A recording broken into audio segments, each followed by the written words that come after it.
मेरी screen show हो रही है सबको?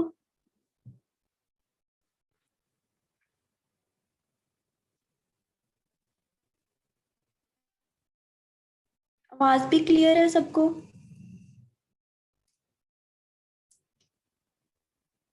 कल वाले लेक्चर से किसी का भी कोई क्वेश्चन नहीं है?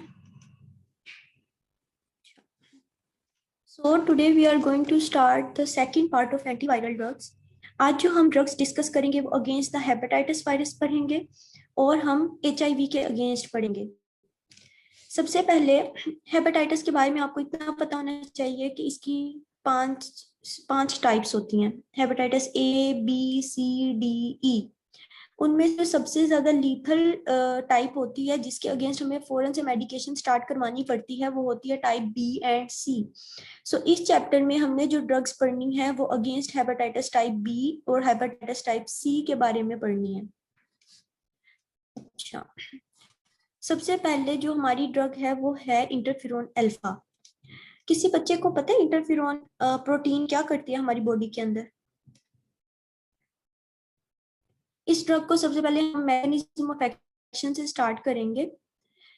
आप सब मुझे ये बताएं कि कीमोकाइंस का किसको पता है? कीमोकाइन क्या होता है?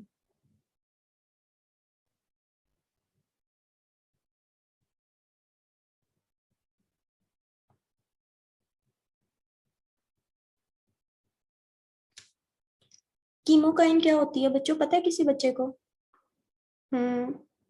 ठीक है, इन्फ्लेमेटरी मेटाबोलाइट है। अच्छा, कीमोकाइन बेसिकली आप कह सकते हो एक सिग्नलिंग प्रोटीन है जो कि रिलीज होती है जब कोई इन्फेक्टेड सेल से रिलीज होती है दूसरे सिग्नल्स को ट्रांसमिट करने के लिए। ठीक है, तो जो इंटरफेरोन है ना, इंटरफेरोन बॉडी की प्रोटीन है। इंटरफेरोन एक कीमोकाइन है। ठीक है, तो नॉर्मली हमारे हर सेल के पास इंटरफेरोन का रिसेप्टर प्रेजेंट होता है। हर सेल के, बॉडी के हर सेल में इंटरफेरोन का रिसेप्टर प्रेजेंट होता है। नॉर्मली क्या हो रहा होता है कि देखें, ये मैं नॉर्मल मैकेनिज्म बता रही हूँ। ये होता है एक नॉर्मल सेल। ठीक है, ये हो गया वायरस। ये वायरस जब यहाँ पे आके अटैच होता है, ये एंटर हो गया और इसने अपनी मैनी कॉपीज बना ली। जब ये होस्ट सेल के अंदर एंटर हो के अपनी कॉपीज बनाता है,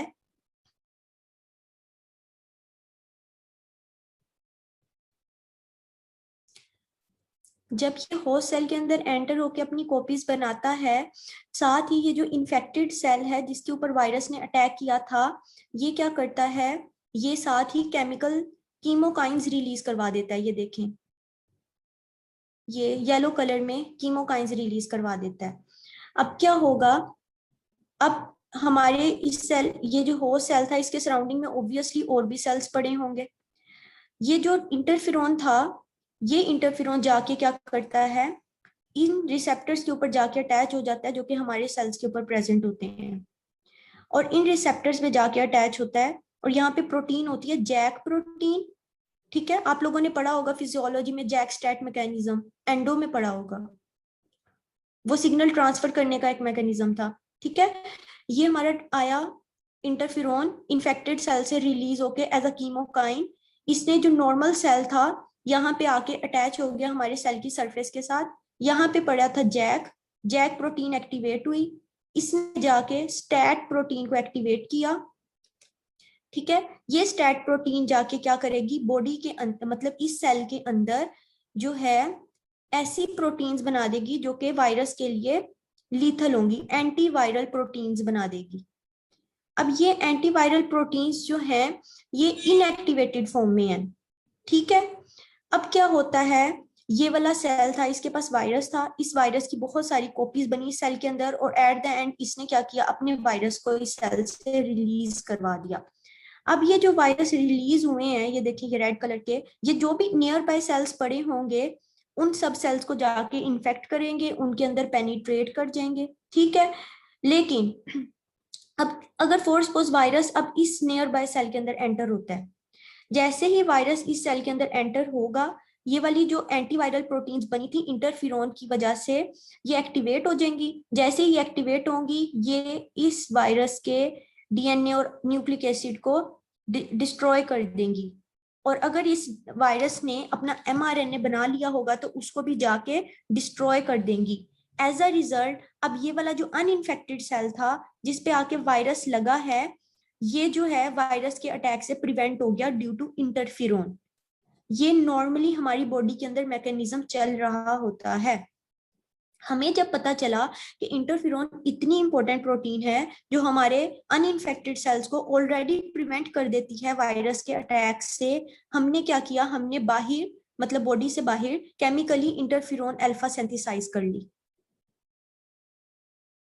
जब हमने इंटरफेरॉन अल्फा सिंथेसाइज की तो ये जाके हमारे हर सेल के ऊपर, फॉर एग्जांपल ये भी सेल है हमारा, ये भी सेल है, ये भी सेल है, ये हमारे हर सेल के ऊपर जाके अटैच हो जाएगी। फॉर एग्जांपल हेपेटाइटिस में लिवर के सेल्स इन्वॉल्व होते हैं तो ये हिपेटोसाइट्स के ऊपर जाके यहाँ पे अटैच हो जाएगी। हिपेटोसाइट्स के ऊपर जाके जब ये अटैच होगी तो ये सारा ये वाला मैकेनिज्म करेगी। ये क्या करेगी, जैक को एक्टिवेट करेगी, जैक स्टैट को एक्टिवेट करेगा और हर सेल के अंदर एंटीवायरल प्रोटीन जो है वो प्रोड्यूस हो जाएगी इन द इनएक्टिवेटेड फॉर्म। अब इन सेल के पास अगर कभी वायरस एंटर हो भी जाता है तो इनके साइटोप्लाज्म के अंदर एंटीवायरल प्रोटीन प्रेजेंट होगी। ये जो है इसका वायरस का न्यूक्लिक एसिड एंटर हुआ, इन एंटीवायरल प्रोटीन ने एक्टिवेट होके इसको फौरन से डिस्ट्रॉय कर दिया। सो इस तरह हम नॉर्मल बॉडी की फिजियोलॉजी को यूज करते हुए हेपेटाइटिस को क्योर करते हैं by knowing the function of interferon. So ये 3 टाइप्स के इंटरफेरॉन्स होते हैं, इंटरफेरॉन अल्फा, बीटा, गैमा। ये आप सब जो हैं,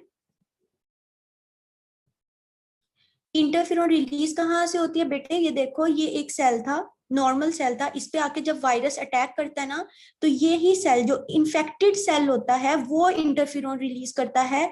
अब ये इन्फेक्टेड सेल खुद तो बेचारा डिस्ट्रॉय हो जाएगा, लेकिन ये जो सराउंडिंग के अनइन्फेक्टेड सेल्स होंगे इनको पहले ही जाके मतलब सिग्नल दे देगा कि वायरस आने वाला है, अपने अंदर एंटीवायरल प्रोटीन बना लो।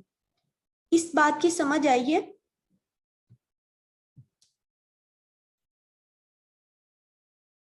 किस किस को क्लियर हुआ है ये मैकेनिज्म?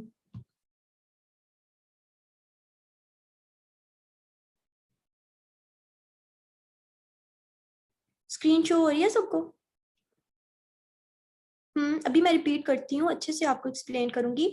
आप लोगों ने जो इंटरफेरॉन है ना, interferon alpha, beta, delta, gamma, इन सब की जो डिटेल है वो आप लोग पढ़ेंगे माइक्रो में। माइक्रो में आई थिंक चैप्टर है जनरल बायोलॉजी में है, बैक्टीरियोलॉजी का होस्ट डिफेंस वाला शायद चैप्टर है।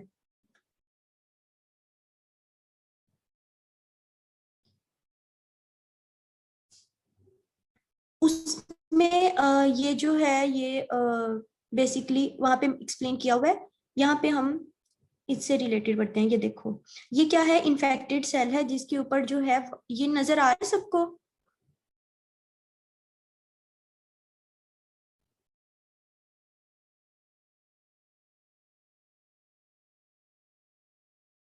बच्चों सबको स्क्रीन शो हो रही है?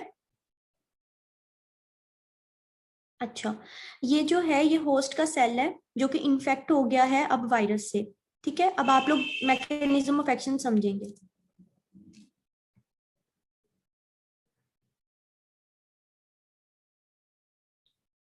ये वायरस इस होस्ट सेल के ऊपर क्या हुआ, ये था सेल, होस्ट सेल। यहाँ पे वायरस जब एंटर हुआ इसने अपना न्यूक्लिक एसिड रिलीज किया into the cytoplasm of the host cell. अब ये वाला सेल जो है ये इन्फेक्टेड हो गया, लेकिन इस सेल ने क्या किया, ये देखो येलो कलर के इसने इंटरफेरॉन के मॉलिक्यूल्स बना दिए हैं।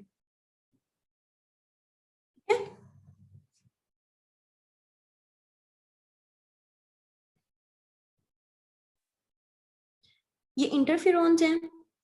अब ये इंटरफेरॉन्स क्या करेंगे, अनइन्फेक्टेड सेल्स के अंदर एंटर होंगे और उनके अंदर एंटीवायरल प्रोटीन्स को सिंथेसाइज कर देंगे। This is the uninfected cell. Uninfected cell में हमने कहा था जो हमारा ह्यूमन का सेल है, हर सेल के पास जैक स्टैट का रिसेप्टर्स प्रेजेंट होते हैं, इंटरफेरॉन के रिसेप्टर्स प्रेजेंट होते हैं। जैसे ही इंटरफेरॉन इसके साथ जाके अटैच होगा जैक एक्टिवेट होगी प्रोटीन, जैक जाके स्टैट को एक्टिवेट करेगी, स्टैट फिर क्या करेगा, ट्रांसक्रिप्शन और ट्रांसलेशन के थ्रू एंटीवायरल प्रोटीन्स की सिंथेसिस करेगा। These are antiviral proteins in red colour.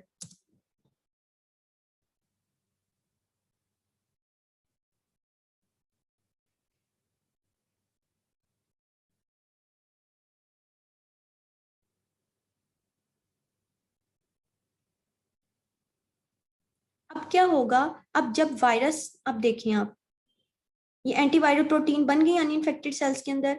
अब वायरस रेप्लिकेट करेगा, रेप्लिकेट करके जब ये अनइंफेक्टेड सेल के पास वायरस आएगा, तो ये देखो एंटीवायरल प्रोटीन ने उसने न्यूक्लिक एसिड को डिग्रेड कर दिया। इस तरह वायरस की प्रोटीन की सिंथेसिस इनहिबिट हो गई, और अब ये अनइंफेक्टेड सेल जो था ये प्रोटेक्ट हो गया अगेंस्ट दिस वायरस।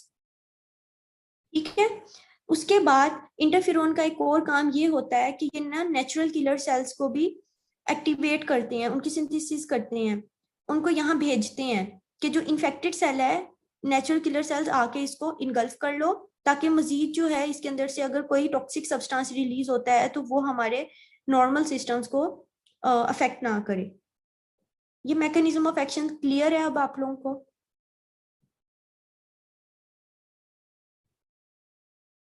सबको क्लियर है?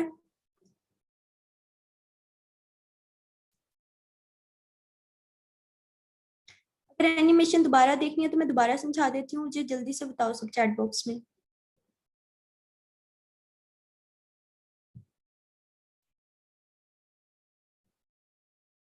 ठीक है, अच्छा। सो अगर हेपेटाइटिस ड्रग्स आती हैं,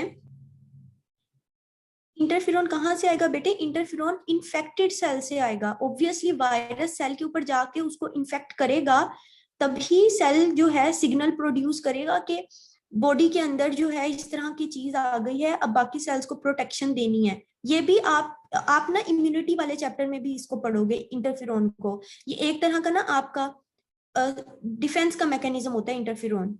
नॉर्मली बॉडी में इस तरह हो रहा होता है, और जब हम इतनी ज्यादा बाहर से भी इंटरफेरॉन अल्फा दे देंगे तो ऑलमोस्ट हमारे सारे सेल्स जो हैं वो प्रोटेक्टेड हो जाएंगे।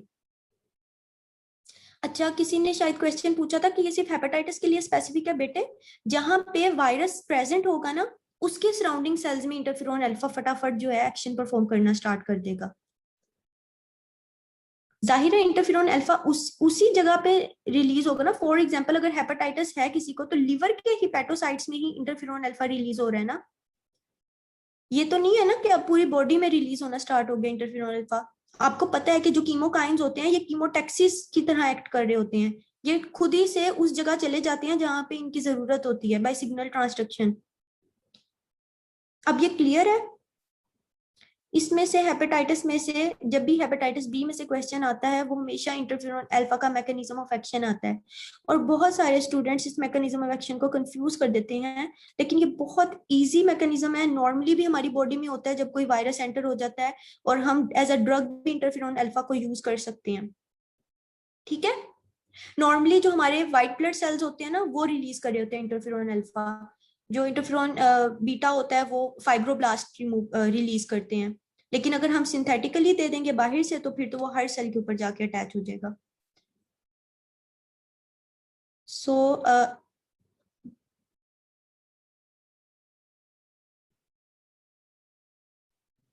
वायरसेस के लिए सूटेबल कैसे हो सकती है ये ड्रग? वायरस को तो जाके एंटीवायरल, बेटे इस ड्रग ने एंटीवायरल प्रोटीन्स बनानी है। एंटीवायरल प्रोटीन क्या करेगी? वायरस की न्यूक्लिक एसिड को डिस्ट्रॉय कर देगी। नेचुरली बॉडी में जब ये रिलीज होता है ना इंटरफेरॉन अल्फा, तो अच्छा मैं बताती हूँ आप लोगों को। जो इंटरफेरॉन अल्फा होता है ना वो रिलीज हो रहा होता है ल्यूकोसाइट्स से। आप लोगों ने असल में माइक्रो नहीं पढ़ी ना, इसलिए आप लोगों को ना ल्यूकोसाइट से। अब मुझे बताओ ल्यूकोसाइट किस जगह होंगे? जहां पे बॉडी में इंफेक्शन होगा वहां पे ही होंगे ना ल्यूकोसाइट रिलीज बॉडी में। ठीक है, सो ये अगर लीवर है, ठीक है, तो यहाँ पे इंफेक्शन हुआ हुआ है तो हमारे व्हाइट ब्लड सेल फौरन से यहाँ आ जाते हैं, और हमारे व्हाइट ब्लड सेल जो होते हैं कीमोकाइंस रिलीज करना शुरू कर देते हैं। तो वायरस के केस में जो कीमोकाइन रिलीज होती है ल्यूकोसाइट से वो होती है इंटरफेरॉन अल्फा। अब समझ आइए?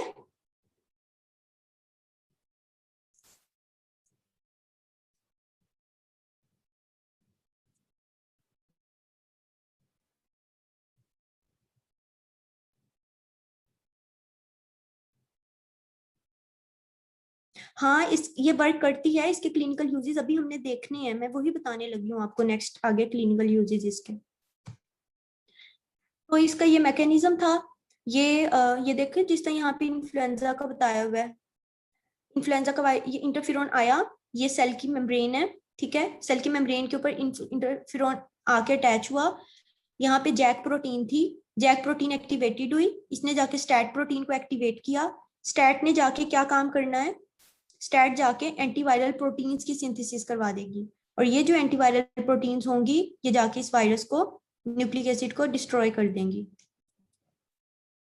अच्छा, पहले हम क्लिनिकल यूजेस कर लें, फिर ये एमसीक्यू देखते हैं। अच्छा, अब इसके क्लिनिकल यूजेस क्या हैं, इसके क्लिनिकल यूजेस हैं बहुत सारे होते हैं, और ये आपसे इन लिस्ट भी करवा लिए जाते हैं। Interferon alpha is the very very very important drug, ये क्रोनिक हेपेटाइटिस बी इन्फेक्शन के लिए यूज होती है, ठीक है। उसके बाद जो हेपेटाइटिस सी वायरस होता है, उसमें हम अगर इंटरफेरॉन अल्फा को रिबावेरिन, हम ये पढ़ेंगे अभी ड्रग, इसके साथ अगर कंबाइन फॉर्म में देते हैं तो ये बेस्ट एक्ट करती है अगेंस्ट हेपेटाइटिस सी वायरस।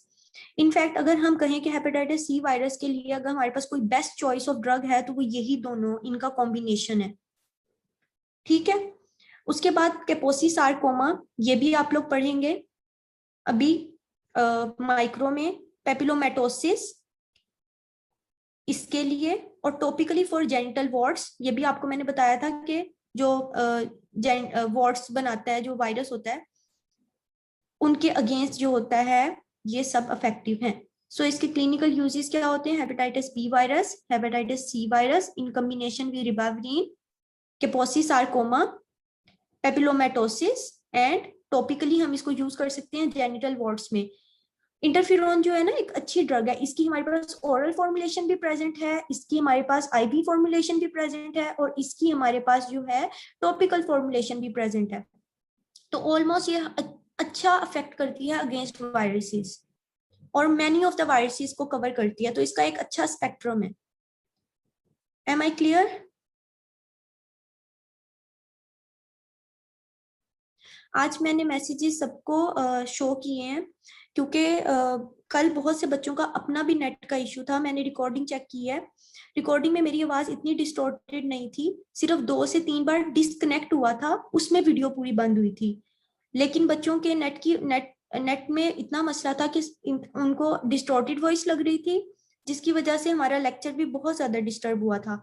इसलिए आज मैंने चैट टू एवरीवन किया है, ताकि अगर किसी 1 या 2 बच्चों का मसला हो तो बाकी बच्चे मुझे इन्फॉर्म कर दें। अब इसमें से जो मोस्ट ओपनली अकरिंग एमसीक्यू होता है वो ये होता है कि जो इसकी पेगुलेटेड फॉर्म होती है उसको हम देते हैं। अब पेगुलेटेड फॉर्म है क्या? जब इंटरफेरॉन अल्फा हम नॉर्मली यूज करते हैं ना, तो इसकी हाफ लाइफ होती है 1 दिन के लिए होती है, ठीक है। या फिर हम ये कर सकते हैं कि इंटरफेरॉन अल्फा को हम दे देते हैं हफ्ते में 3 दफा, मतलब मोस्ट ऑफनली देनी पड़ती है हमें ये ड्रग। लेकिन जब हमने देखा कि हमने इसको कॉन्जुगेट किया एक मॉलिक्यूल के साथ जिसका नाम था पॉलीइथाइलिन ग्लाइकोल, इस मॉलिक्यूल ने क्या किया, जब हमने पेगिलेटेड इस मॉलिक्यूल के साथ हमने इंटरफेरॉन अल्फा को कंबाइन किया, तो हमने देखा कि इसकी हाफ लाइफ ज्यादा हो गई और ऑलमोस्ट 1 वीक तक चली गई। अब ये पॉलीइथाइलिन ग्लाइकोल करता क्या है, जब हम इंटरफेरॉन अल्फा के साथ इसको कंबाइन करके देते हैं तो ये क्या करता है, ये इंटरफेरॉन अल्फा का जो मेटाबॉलिज्म हो रहा होता है बॉडी के अंदर उसको स्लो डाउन कर देता है, ठीक है। अब जब इंटरफेरॉन अल्फा जो कि पहले एक दिन में 24 आवर्स के अंदर मेटाबलाइज हो जाती थी, या फिर 48 आवर्स लगते थे उसको बॉडी से एलिमिनेट होने के लिए, इसने क्या किया, इसने उसकी मतलब उसकी मेटाबॉलिज्म को स्लो डाउन कर दिया। अब इंटरफेरॉन अल्फा जो है स्लोली एक्सक्रीट आउट होगी बॉडी से, जिसकी वजह से इसकी हाफ लाइफ जो है 3 डेज से जो है ऑलमोस्ट 7 डेज हो जाएगी, ठीक है। सो जो ये कॉन्जुगेटेड फॉर्म होती है इंटरफेरॉन अल्फा की विद पॉलीइथाइलिन ग्लाइकोल, इसको कहते हैं पेगिलेटेड फॉर्म। और ये पेगिलेटेड फॉर्म जो है बेस्ट एक्ट करती है against hepatitis C virus and hepatitis B virus, क्योंकि जो हेपेटाइटिस सी और बी वायरस वाले पेशेंट्स होते हैं उनको बेचारों को पहले ही बहुत इंजेक्शंस लग रहे होते हैं, तो अगर आप उनको इतने ज्यादा डेली बेसिस पे इंटरफेरॉन भी लगाना स्टार्ट कर दो तो ऑब्वियसली उनकी तरफ से टॉलरेंस आ जाती है। तो हमने पेशेंट को बेस्ट चॉइस ऑफ ड्रग देनी होती है, और ये पेगुलेटेड फॉर्म जो है ये सबसे सूटेबल फॉर्म है कि पेशेंट को वंस वीकली देनी पड़ती है, और इफेक्ट इसका वही आता है थेराप्यूटिक। सो आपसे एमसीक्यूज में अक्सर पूछा पेगुलेटेड फॉर्म जो होती है इंटरफेरॉन अल्फा की, उसको हम किसके साथ कॉन्जुगेट करते हैं, या फिर ये भी आ जाता है कि इंटरफेरॉन अल्फा और पॉलीइथाइलिन ग्लाइकोल की कॉन्जुगेटेड फॉर्म को हम क्या कहते हैं। तो आपको किसी भी तरह से अगर ये एमसीक्यूज आएगा तो अब आप लोगों ने गलत नहीं करना। Is it clear?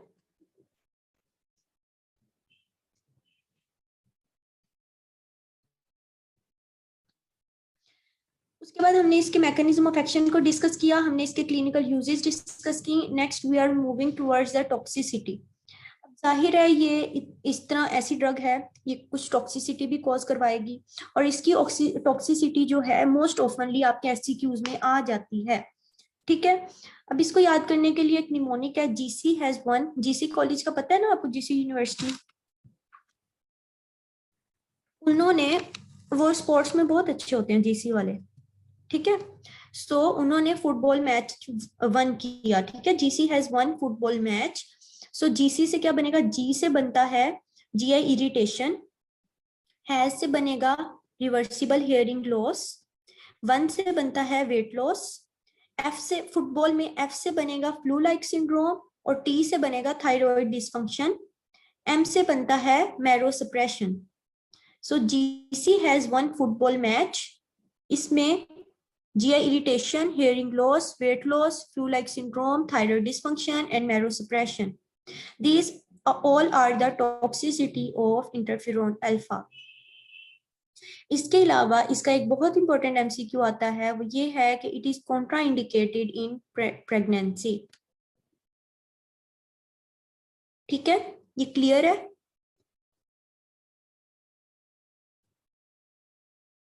सबको टॉक्सिसिटी की समझ आ गई है? अगर आप लोगों को इससे अच्छा निमोनिक आता है तो आप लोग उसके थ्रू भी कर सकते हैं। मुझे ये थोड़ा सूटेबल लगा था इसलिए मैंने ऐड कर दिया, क्योंकि थोड़ा इस तरह लिंक करके याद करना इजी हो जाता है। आज का लेक्चर ना ऑलमोस्ट समझने वाली चीजें कम ही हैं, निमोनिक और रट्टा ही ज्यादा है, तो मैं आप लोगों को समझ आ जाए। नेक्स्ट आगे चलें। This is all about interferon alpha. यहाँ पे हमारी इंटरफेरॉन अल्फा की ड्रग खत्म होती है। बाकी अब हम जो ड्रग पढ़ेंगे उसमें हम लोगों ने एक रिबाविरिन ड्रग पढ़नी है, जो कि जिसका मैकेनिज्म ऑफ एक्शन और हमने पढ़नी है। अदरवाइज जो बाकी ड्रग्स हैं उनके सिर्फ हमें एक एक दो दो बातें पता होनी चाहिए, उनके अलावा इसमें से आपसे कोई भी कुछ नहीं पूछता। ठीक है, अच्छा, रिबाविरिन जो है ये भी हेपेटाइटिस बी वायरस के अगेंस्ट हम यूज कर सकते हैं, लेकिन मैंने आपको अभी इसके क्लिनिकल यूजेस में बताया था कि जो हेपेटाइटिस सी वायरस होता है उसमें हम इंटरफेरॉन अल्फा के साथ रिबाविरिन इन कॉम्बिनेशन देते हैं, which is a best combination for hepatitis C virus. तो अब हम इस रिबाविरिन ड्रग को पढ़ने लगे हैं। तो सबसे पहले जिस तरह कि हमारा पैटर्न होता है, हमने सबसे पहले क्या पढ़ना होता है, इसका मैकेनिज्म ऑफ एक्शन। तो इस तरह हम इसका भी मैकेनिज्म ऑफ एक्शन डिस्कस करेंगे। ये 3 काम करवाती है, रिबाविरिन 3 काम करवाती है। सबसे पहले आप सबको पता होगा ना, न्यूक्लियोटाइड्स का पता है सबको, गुआनोसिन ट्राइफॉस्फेट, एडिनोसिन ट्राइफॉस्फेट, सबको पता है, ठीक है। रिबाविरिन ने क्या करना होता है कि, और ये भी पता है कि डीएनए में जो होता है गुआनोसिन के साथ साइटोसिन लगा होता है, न्यूक्लियोटाइड में एडेनिन के साथ थायामीन लगा होता है, ऐसे ही है। अच्छा, रिबाविरिन क्या करती है, रिबाविरिन जाती है और जीटीपी न्यूक्लियोटाइड जो होता है, फॉर एग्जांपल ये डीएनए सिंथेसिस हो रही थी, अब यहाँ पे आके जीटीपी ने अटैच होना था। ये क्या करेगी, जब ये वाला जीटीपी यहाँ पे जाके अटैच होने लगेगा, जो मतलब स्ट्रैंड बन रहा होगा डीएनए का, ये रिबाविरिन जो है उसको जाके इनहिबिट कर देती है। जब जीटीपी इनहिबिट हो जाता है तो आप देखो पूरी चेन में, जब जीटीपी यहाँ पे भी नहीं लगा, यहाँ पे भी चाहिए था, यहाँ पे भी नहीं लगा, यहाँ पे भी चाहिए था, यहाँ नहीं लगा, यहाँ पे चाहिए था, यहाँ नहीं लगा, तो डीएनए का जो स्ट्रैंड बन रहा था वो प्रॉपर्ली सिंथेसाइज हो सकेगा? नहीं हो सकेगा। एज अ रिजल्ट क्या होगा कि वायरस अपने आप को रेप्लिकेट नहीं कर सकेगा। तो एक प्रोसेस तो हो गया ये, ठीक है। दूसरा काम क्या होता है, ये तो था कि उसने उसकी डीएनए की कॉपी बनने ही नहीं दी, ठीक है। अब फॉर सपोज वायरस की डीएनए की कॉपी बन गई, ठीक है, और उस कॉपी से उसने एमआरएनए बना लिया।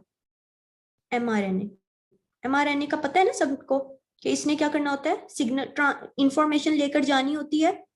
और ये जो एमआरएनए बन रहा होता है ना, ये न्यूक्लियस ऑफ द सेल के अंदर बन रहा होता है, ठीक है। अब आप सबको पता है कि न्यूक्लियस से जो ये ट्रांसक्रिप्शन तो हो गई एमआरएनए की, लेकिन जो ट्रांसलेशन होनी है उसके जो राइबोसोम्स पड़े हुए हैं वो कहाँ पड़े होते हैं, साइटोप्लाज्म में होते हैं, है ना, ऐसे ही है। अब एमआरएनए तो बन रहा है न्यूक्लियस के अंदर, और इस एमआरएनए की ट्रांसलेशन जो होनी है वो तो होनी है साइटोप्लाज्म के अंदर। तो इस एमआरएनए को इतना ज्यादा डिस्टेंस ट्रेवल करके आना पड़ता है साइटोप्लाज्म में। तो आप लोगों ने जेनेटिक्स में भी पढ़ा होगा बायोकेमिस्ट्री की कि अल्लाह ताला ने क्या मैकेनिज्म रखा है कि जब ये एमआरएनए ट्रांसफर होता है फ्रॉम न्यूक्लियस टू साइटोप्लाज्म तो इसके एंड्स पे कैपिंग हो जाती है। कैपिंग होती है और उसकी टेल ऐड कर देते हैं, ठीक है, ताकि कोई भी इंफॉर्मेशन जो एमआरएनए के पास है वो डिस्ट्रॉय ना हो। और जब वो इंफॉर्मेशन डिस्ट्रॉय नहीं होगी तो एज अ रिजल्ट टोटली हमारा एमआरएनए फुल इंफॉर्मेशन के साथ जाकर ट्रांसलेट हो जाएगा और हमारी रिक्वायर्ड प्रोटीन बन जाएगी। लेकिन अगर ऐसा हो कि ये वाली जो इसकी कैपिंग हो रही थी, ये अगर कैपिंग हम किसी तरह प्रिवेंट कर दें तो रास्ते में आते आते ऐसा होगा कि एमआरएनए का कुछ ना कुछ हिस्सा डिस्टोर्ट हो जाएगा, डिस्टर्ब हो जाएगा, उसके अंदर कोई ना कोई चेंजिंग आ जाएंगी before reaching into the step of translation up to the ribosomes. तो यहाँ पे पहुंचते पहुंचते हो सकता है ना, अगर इसके एंड्स पे कैपिंग ना हो तो इसके अंदर कोई चेंजिंग्स आ जाए। तो रिबाविरिन यही करती है। रिबाविरिन क्या करती है कि पहले इसने जीटीपी इनहिबिट की, डीएनए को सिंथेसाइज ही नहीं होने दिया। लेकिन अगर डीएनए सिंथेसाइज हो गया और उसने एमआरएनए बना दिया तो बने हुए एमआरएनए को जब ये ट्रांसफर होता है न्यूक्लियस से साइटोप्लाज्म में तो इसकी एंड पे जो कैपिंग होती है ये कैपिंग ही नहीं होने देती। जब कैपिंग ही नहीं होगी तो एमआरएनए न्यूक्लियस से साइटोप्लाज्म तक जब पहुंचेगा तो इसके अंदर कुछ ना कुछ चेंजिंग्स आ जाएंगी, या तो इसका कुछ हिस्सा डिस्ट्रॉय हो जाएगा या उसके अंदर म्यूटेशन हो जाएगी, कुछ ना कुछ ऐसा होगा जो कि फुल इंफॉर्मेशन लेकर नहीं आएगा साइटोप्लाज्म में। इस तरह भी अब वायरस अपने आप को रेप्लिकेट नहीं कर सकेगा, ना ही अपनी प्रोटीन बना सकेगा। और जब वायरस की प्रोटीन खराब बनेगी तो ना ही वो वायरस अपनी प्रोटीन को असेंबल कर सकता है, ना ही अपने आप को रिलीज करवा सकता है। ये बात समझ आई है?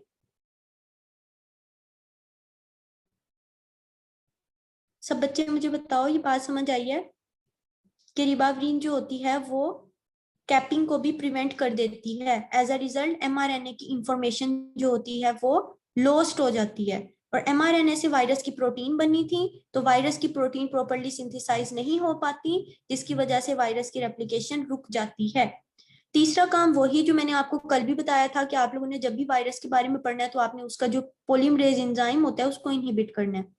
अब क्योंकि हेपेटाइटिस सी वायरस जो होता है आरएनए वायरस होता है, आप लोग देखोगे कि हेपेटाइटिस में से सिर्फ हेपेटाइटिस बी वायरस जो होता है ये डीएनए वाला होता है, बाकी सारे जो होते हैं वो आरएनए वायरस होते हैं, ठीक है। तो इसलिए ये किस उसके पास आरएनए एंजाइम होगा उस वायरस के पास, तो ये जाके उस वायरस के आरएनए पॉलीमरेज को भी इनहिबिट कर देगी। सो वायरस ने क्या, इस ड्रग ने क्या किया, ये सबसे पहले जाके या तो इस एंजाइम को इनहिबिट कर देगी, ठीक है। जब ये एंजाइम ही नहीं होगा तो यहाँ पे न्यूक्लियोटाइड आके ना ही अटैच हो सकेंगे ना ही स्ट्रैंड बन सकेगा, ओके। लेकिन अगर स्ट्रैंड बनना स्टार्ट हो गया, फॉर सपोज ये स्ट्रैंड बनना स्टार्ट हो गया, यहां तक बना, हमने रिबाविरिन इस लेवल पे दी जब इतना सा स्ट्रैंड बना था, तो ये रिबाविरिन क्या करेगी, जीटीपी को इनहिबिट कर देगी। इस जगह पे जीटीपी ने लगना था, ये नहीं लगेगा। आगे से जो प्रोसेस होना था डीएनए के स्ट्रैंड बनने का वो रुक जाएगा, ठीक है। ये भी हो गया, या तो डीएनए का ये जो एंजाइम था यही इनहिबिट हो गया, स्ट्रैंड बनना शुरू ही नहीं हुआ, या अगर बनना स्टार्ट हो गया था तो हमने दरमियान में ही उसकी क्या कर दी, इनहिबिशन कर दी, अब पूरा नहीं हो सकेगा स्ट्रैंड। तीसरा काम हमने क्या किया कि फॉर सपोज ये डीएनए भी पूरा बन गया था, ठीक है, और इसने एमआरएनए बना दिया था। अब ये एमआरएनए जो था न्यूक्लियस से जाके साइटोप्लाज्म में रिलीज होना था ताकि वो वहां पे ट्रांसलेशन का प्रोसेस कर सके। अब ये वाला जो mRNA था, इसकी कैपिंग होनी थी एंड्स पे। जब इसकी कैपिंग होनी थी तभी इसने अपना पूरी इंफॉर्मेशन ट्रांसफर करनी थी। हमने क्या किया, रिबाविरिन ने इसकी कैपिंग को प्रिवेंट कर दिया। जब इसकी कैपिंग ही नहीं होगी तो फुल इंफॉर्मेशन जो है राइबोसोम्स के पास नहीं जाएगी और सही प्रोटीन सिंथेसाइज नहीं होगी। तो हमने डिफरेंट स्टेप्स के ऊपर वायरस की सिंथेसिस को ब्लॉक कर दिया। Is it clear?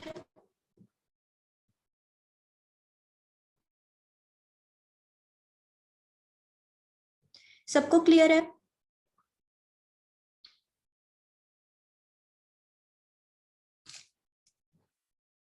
सबको मैकेनिज्म ऑफ एक्शन रिबाविरिन का क्लियर है?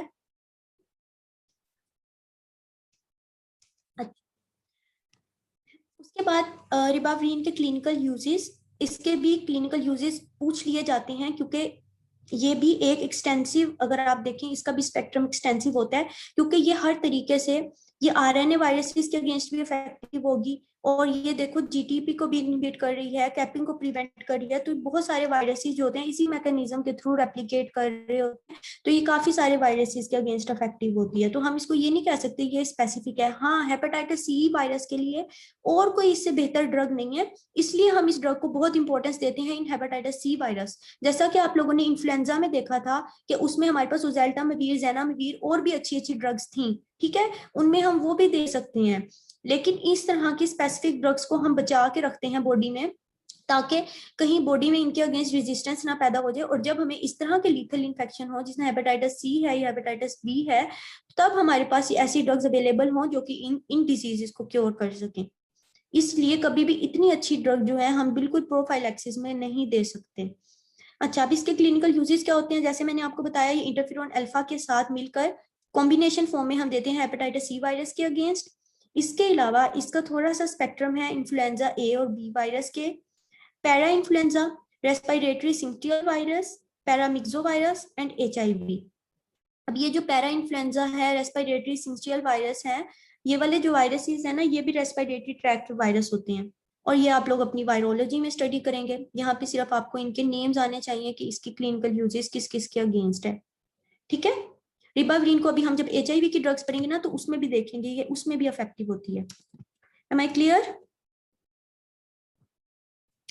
उसके बाद इसकी टॉक्सिसिटी, इसकी टॉक्सिसिटी ना अक्सर औकात पूछ ली जाती है, क्योंकि रिबाविरिन और इंटरफेरॉन अल्फा यही दो ड्रग्स हैं जो कि हाईली, आप कह सकते हैं, इंपॉर्टेंट हैं pro exam point of view से भी और ह्यूमन लाइफ से भी बहुत ज्यादा इंपॉर्टेंट है ये दोनों ड्रग्स।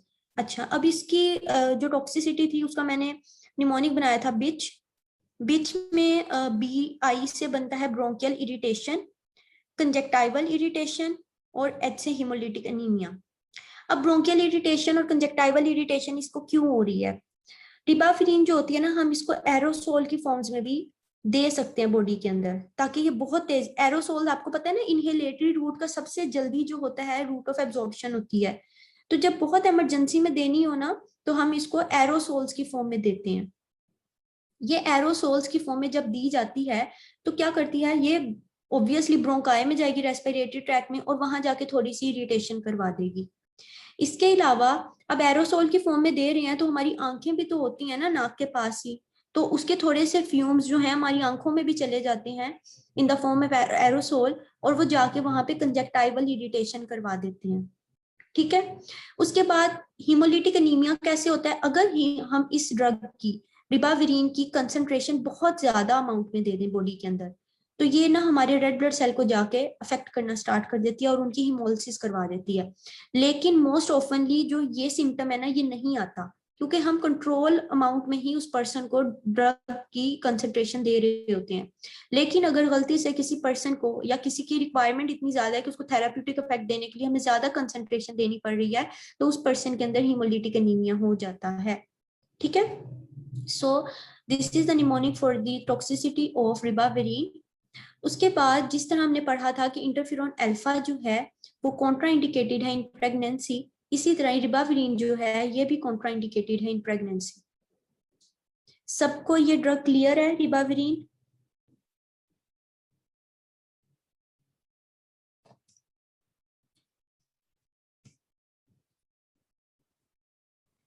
ठीक है। तो यही मेजरली दो ड्रग्स थी जिनको हमने डिटेल में पढ़ना था।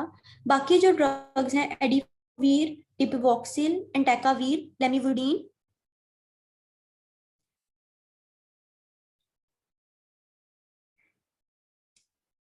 अभी तक ऑल्टरनेटिव्स इन प्रेगनेंसी मुझे नहीं लगता कोई डेवलप हुई है, क्योंकि ऐसे लोग जो होते हैं ना जिस तरह जिनको अब हेपेटाइटिस हो गया तो फिर उनको कंसीव ही नहीं करने दिया जाता, उनको फिर ओरल कॉन्ट्रासेप्टिव दे दी जाती है ताकि वो प्रेगनेंसी उनकी कंसीव ही ना हो, या अगर मे भी अब बन गई हो लेकिन आप लोगों की बुक में मेंशन नहीं है। अच्छा, या फिर हम उनको कोई अदर लाइट ड्रग्स दे सकते हैं जिनका इस तरह प्रेगनेंसी के ऊपर अफेक्ट ना हो, लेट अफेक्ट आएगा लेकिन उससे ये होता है कि पेशेंट की जो होता है पेशेंट के लिए खतरा होता है कि अगर हम देर कर देंगे ना पेशेंट को क्योर करने में, तो ऑब्वियसली जब मदर ही ठीक नहीं है तो बेबी क्या ठीक रहेगा, फीटस को भी अफेक्ट होगा। तो ऐसे लोगों में कंसीव ही जो है उनको कह दिया जाता है कि आप ओरल कॉन्ट्रासेप्टिव्स लें, लेकिन अगर किसी को हो जाता है तो फिर हम अल्टरनेटिव ड्रग्स तो यूज कर सकते हैं, जैसा एडिफोवीर है।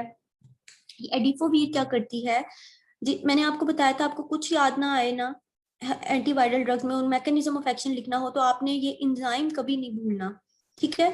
अभी हम जो ड्रग्स पढ़ेंगे ये भी इस तरह ही है। जो एडिफोवीर डिपिवॉक्सिल ड्रग होती है ये डीएनए पॉलीमरेज को इनहिबिट करती है, इसके अलावा चेन टर्मिनेशन भी करवा देती है, ठीक है। उसके बाद इसके एडवर्स इफेक्ट्स क्या हैं, अच्छा ये वाली जो सारी ड्रग्स होती है ना जो हमने अभी पढ़ी, इंटरफेरॉन और रिबाविरिन, एडिफोवीर, एंटाकावीर, ये ऑलमोस्ट सब की सब जो होती हैं वो हमारे किडनी से ही एक्सक्रीट आउट हो रही होती हैं, ठीक है। तो जब किडनी से एक्सक्रीट आउट होती हैं और इनकी अमाउंट हम ज्यादा दे देंगे तो जिस तरह उस ड्रग ने हिमोलिटिक एनीमिया करवा दिया था, ये वाली ड्रग क्या करेगी, नेफ्रोटॉक्सिसिटी करवा सकती है। इसके अलावा इसका एक छोटा सा साइड इफेक्ट होता है, ये लैक्टिक एसिडोसिस भी करवा देती है। तो इसके इस ड्रग के एडिफोवीर के बारे में आपको सिर्फ ये पता होना चाहिए ये डीएनए पॉलीमरेज को इनहिबिट करती है, और इसकी टॉक्सिसिटी भी आपसे कभी भी नहीं पूछी जाती, लेकिन सेफ साइड के लिए आप इसको याद कर सकते हैं। इंटैकावीर क्या करती है, ये भी डीएनए पॉलीमरेज को इनहिबिट करती है। लेमिवर्डीन जो है ये हेपेटाइटिस बी वायरस के अगेंस्ट यूज होती है, लेकिन ये जो है हेपेटाइटिस जो human influenza human immunodeficiency virus होता है उसके अगेंस्ट भी, एचआईवी के अगेंस्ट भी ये जो है ड्रग यूज होती है। तो इसका यही रोल है कि ये ड्यूअल इसका यूज है, हेपेटाइटिस बी में भी यूज होती है और एचआईवी में भी यूज होती है। असल में ये जो ड्रग है लेमिविडीन ये एचआईवी की ड्रग है, लेकिन ये हेपेटाइटिस बी को भी ठीक कर देती है, जो कि मैकेनिज्म अननोन है, हमें किसी को भी नहीं पता उसका मैकेनिज्म, ठीक है। सो दीज और are all about the hepatitis B drugs. अब हेपेटाइटिस सी ड्रग में से एक तो थी हमारे पास रिबाविरिन और इंटरफेरॉन अल्फा, इनको हमने डिटेल में पढ़ लिया। हेपेटाइटिस सी वायरस जो है ना आप लोगों की लिखी भी हुई है और जो सच बिल्कुल भी नहीं आती, ना इनकी कोई कभी क्लासिफिकेशन आती है ना ही इनके बारे में पूछा जाता है, क्योंकि उनको पता है सबसे इफेक्टिव जो है वो रिबाविरिन ही है और वो यही प्रेफर करते हैं। लेकिन आप लोगों से कभी कभी इन लिस्ट मांग करवा लिया जाता है हेपेटाइटिस सी की वायरस की जो ड्रग्स हैं, तो आप लोगों को इनके थोड़े से नाम आने चाहिए, 1 नंबर का या 2 नंबर का ये क्वेश्चन आ जाता होता है, बल्कि आया भी हुआ है पास पेपर्स में, तो आप लोगों को इनकी लिस्ट आनी चाहिए। तो उसमें जो लिस्ट है इसमें आप लोग सोफोब्यूवीर, डेसाब्यूवीर, ग्रेजोप्रीवीर एंड सीमीप्रीवीर, तो अगर आप देखो ना चार इन सब के एंड पे, चार मेडिसिन के एंड पे वीर वीर वीर वीर आ रहा है, इसमें प्रीवीर आ रहा है और इसमें ब्यूवीर आ रहा है। तो आपने इसको थोड़ा सा इस तरह रट्टा लगा के याद करनी है इनकी लिस्ट को। यहाँ पे हमारा हेपेटाइटिस सी खत्म होता है, हेपेटाइटिस बी भी हमने डिटेल में डिस्कस कर लिया, सबको हेपेटाइटिस क्लियर है। फिर हम एचआईवी की ड्रग स्टार्ट करेंगे, और एचआईवी की ड्रग्स के लिए सबने अलर्ट होके बैठना है, क्योंकि एचआईवी की ड्रग्स ऑलमोस्ट रट्टा हैं, और इनमें से जो एक एक बात मैं इंपॉर्टेंट बताऊंगी आप लोगों को वो आप लोगों ने नोट डाउन कर लें या फिर स्लाइड से देख लें या फिर अपनी बुक में हाईलाइट कर लें। स्टार्ट करें एचआईवी ड्रग्स।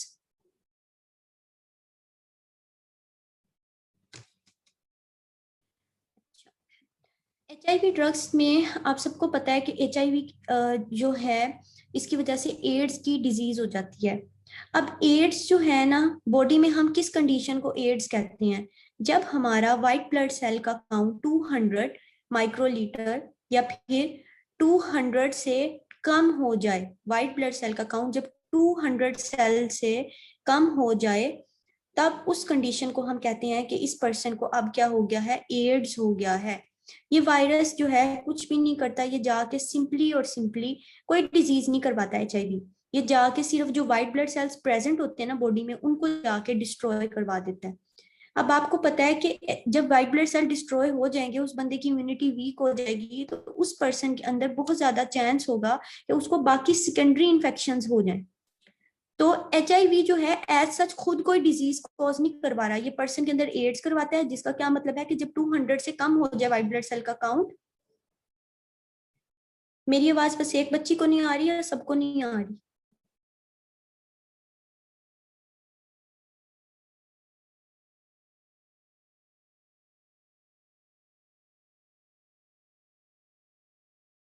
ठीक है बेटे, आपके नेट का मसला है। तो एड्स जो होता है, एड्स के इन्फेक्शन में क्या होता है कि जब HIV इन्फेक्ट करते हैं ना ह्यूमन की बॉडी को, तो व्हाइट ब्लड सेल का काउंट बहुत तेजी से डिक्रीज होता है, और 200 से जब कम लेवल हो जाए व्हाइट ब्लड सेल का बॉडी में, उस कंडीशन को हम कहते हैं कि इस पर्सन को एड्स हो गया है। ठीक है। अब एड्स जो है खुद कोई बॉडी में कंफ्यूजन मतलब डिजीज नहीं करवा रहा, लेकिन इसकी वजह से, एड्स होने की वजह से इम्यूनिटी जो इतनी वीक हो गई है, इसकी वजह से अब फर्दर इन्फेक्शन होंगे, आपको सेकेंडरी इन्फेक्शन हो जाते हैं। इसलिए जो है ये एक बहुत ही लीथल कंडीशन है जिसको हमें थोड़ा सा क्योर करना पड़ता है। तो ज्यादा से ज्यादा हम क्या कर सकते हैं कि जो वायरस आके हमारे व्हाइट ब्लड सेल को डिस्ट्रॉय कर रहे हैं, हम उस वायरस को खत्म करें ताकि व्हाइट सेल का काउंट डिक्रीज ना हो। हम सिर्फ ये काम कर सकते हैं। तो HIV में जो आप लोगों ने ड्रग्स पढ़नी है वो पढ़नी है nucleoside reverse transcriptase inhibitor, NRTIs, non nucleoside reverse transcriptase inhibitor, NNRTIs, protease inhibitor, entry inhibitor and integrase strand transfer inhibitor. इन सब में जो ये पहली वाली दो ड्रग हैं, सिर्फ इनका मैकेनिज्म ऑफ एक्शन आपसे पूछा जाता है। बाकी सब जो ड्रग्स हैं इनके सिर्फ आपको नाम आने चाहिए। तो हम one by one in drugs को डिस्कस करते हैं। सबसे पहले हम न्यूक्लियोसाइड रिवर्स ट्रांसक्रिप्टेज इनहिबिटर, जिसको NRTIs भी कहते हैं, इसको डिस्कस करते हैं कि इसका मैकेनिज्म ऑफ एक्शन क्या है। अच्छा, मैं आपको समझाती हूँ इसका मैकेनिज्म ऑफ एक्शन। आप सबको पता है कि ये अगर होस्ट का सेल है, ठीक है, और ये जो है HIV का वायरस है। सबको पता है कि HIV के जो वायरस होता है, इसके पास सिंगल स्ट्रैंडेड RNA होता है, ऐसे ही है, सिंगल स्ट्रैंडेड RNA ही होता है ना HIV के वायरस के पास। और जब होस्ट सेल के अंदर ये देखो, जब ये एंटर होगा, इसने अपना कोट उतारा और अपना सिंगल स्ट्रैंडेड RNA साइटोप्लाज्म में एक्सपोज कर दिया। अब ये सिंगल स्ट्रैंडेड RNA जो होगा, ये डबल स्ट्रैंडेड DNA में कन्वर्ट होगा, और डबल स्ट्रैंडेड DNA में कन्वर्ट होने के लिए इस वाहिद जो है वायरस, जो इसके पास एक एंजाइम होता है जिसको कहते हैं रिवर्स ट्रांसक्रिप्टेज एंजाइम, RT। ये रिवर्स ट्रांसक्रिप्टेज क्या करता है, ये इसके सिंगल स्ट्रैंडेड RNA को डबल स्ट्रैंडेड DNA में कन्वर्ट कर देता है, और फिर इस DNA से mRNA वगैरह बनेगा, और फिर इसकी फर्दर कॉपीज बनेंगी, और ट्रांसक्रिप्शन का प्रोसेस होगा, ट्रांसलेशन का प्रोसेस होगा, इसकी पैकेजिंग होगी, और ये वायरस दोबारा से रिलीज आउट हो जाएगा और दूसरे व्हाइट ब्लड सेल्स को जाके डिस्ट्रॉय करेगा। यहां तक समझ आई है सबको? ये था जनरल मैकेनिज्म जो कि HIV के अंदर आने से बॉडी के अंदर हो रहा होता है। अब हमने क्या करना है, हमने उस पर्सन को एक मिनट में कलर सेलेक्ट कर लूं। अब ये है होस्ट का सेल, ठीक है, ये होस्ट का सेल है। हमने क्या किया, और इसके अंदर जो है ना ये गया हुआ है वायरस का RNA। हमने क्या किया, हमने उसको न्यूक्लियोसाइड रिवर्स ट्रांसक्रिप्टेज इनहिबिटर दिया। ये है nucleoside reverse transcriptase inhibitor, NRTI। आपसे जब क्वेश्चन आता है ना, तो उन्होंने पूरा नाम नहीं लिखा होता इसका NRTI ही लिखा होता है नाम, ठीक है। ये आपके जैसे ही होस्ट सेल के अंदर एंटर होगा, ये होस्ट सेल का जो इंजाइम है उसको यूज करेगा, काइनेज इंजाइम, और अपने आप को ट्राइफॉस्फेट फॉर्म में कन्वर्ट करेगा, ठीक है। तो सबसे पहले तो ये खुद एक्टिवेट होगा ट्राइफॉस्फेट फॉर्म में। जैसे ही इसकी एक्टिवेशन हो जाती है इनटू द ट्राइफॉस्फेट फॉर्म, ये जाके क्या करता है, जो ये एंजाइम था ना रिवर्स ट्रांसक्रिप्टेज एंजाइम, जो हम लोगों ने ये रिवर्स ट्रांसक्रिप्टेज एंजाइम की बात की थी, ये इसके ऊपर जाके एक्ट करेगा, इस एंजाइम पे। अब for suppose this is the reverse transcriptase enzyme, ठीक है। हमने क्या किया, हमने NRTI दिया जो कि साइटोप्लाज्म के अंदर जाके एक्टिवेट हो गया। एक्टिवेशन के बाद ये क्या करेगा, यहाँ पे ये जो एक्टिव साइट थी जहां पे आके सारे न्यूक्लियोटाइड्स बाइंड हो रहे थे और यहाँ से सारी जो चेन निकल रही थी न्यूक्लियोटाइड्स बाइंड होकर डीएनए की ताकि डबल स्ट्रैंडेड डीएनए बन सके, ये जाके इस साइट को ब्लॉक कर देगा, एज अ कॉम्पिटिटिव इनहिबिशन कर देगा। जब इस साइट की कॉम्पिटिटिव इनहिबिशन होगी, कॉम्पिटिटिव इनहिबिशन का मतलब क्या है कि रिवर्स ट्रांसक्रिप्टेज के ऊपर जो शक्ल बनी हुई है ना एक्टिव साइट की, NRTI भी ना इसी शक्ल में जाके यहाँ पे बैठ जाते हैं, ठीक है। अब क्या होता है, अब न्यूक्लियोटाइड आते हैं, उनको लगता है कि ये वही वाली शक्ल है जो कि RT एंजाइम की थी, रिवर्स ट्रांसक्रिप्टेज एंजाइम की जो जगह थी, ये वाली जगह भी वही जगह है। तो न्यूक्लियोटाइड क्या करते हैं, यहाँ पे आके अटैच होने की कोशिश करते हैं, लेकिन और यहाँ पे आके अटैच हो भी जाते हैं, ठीक है। लेकिन आपको पता है कि ये जो है, हमने तो न्यूक्लियोटाइड्स को धोखा दिया था। हमने धोखा किस तरह दिया था, हमने शक्ल उसकी वही वाली रख दी थी, उसकी एक्टिव साइट वाली, लेकिन ये बेसिकली रिवर्स ट्रांसक्रिप्टेज एंजाइम तो था ही नहीं, ये तो उसका कॉम्पिटिटिव सबस्ट्रेट था। तो इस तरह सारे न्यूक्लियोटाइड्स आके यहाँ पे अटैच हो जाते हैं NRTI के साथ, और जो जो उसका वो जो बनना था, स्ट्रैंड बनना था डीएनए का, वो स्ट्रैंड नहीं बनेगा, क्योंकि न्यूक्लियोटाइड जो है गलत जगह, मतलब के इस ड्रग के साथ आके बाइंड हुए हैं, इस एंजाइम के साथ बाइंड नहीं हुए। अगर इस एंजाइम के साथ बाइंड होते तब जो है इनका डीएनए का स्ट्रैंड बनता, लेकिन क्योंकि जो न्यूक्लियोटाइड हैं वो इनके साथ आके बाइंड हुए हैं, तो क्या होगा, ये डीएनए में कन्वर्ट नहीं हो सकेंगे। इस तरह जो आरएनए से, सिंगल स्ट्रैंडेड आरएनए से रिवर्स ट्रांसक्रिप्टेज ने डबल स्ट्रैंडेड डीएनए बनाना था, एक तो उसकी इनहिबिशन हो जाएगी, ठीक है। उसके अलावा ये क्या काम करता है कि ये जो न्यूक्लियोटाइड यहाँ पे पड़े हुए होते हैं ना, मतलब फॉर सपोज ये न्यूक्लियोसाइड्स पड़े हुए हैं, जो हमारा NRTI होता है ना, ये इनके साथ भी जाके अटैच हो जाता है, जिसमें चेन टर्मिनेशन नहीं करवाई थी कल हम लोगों ने, इसी तरह ये यहाँ पे अटैच हो जाता है।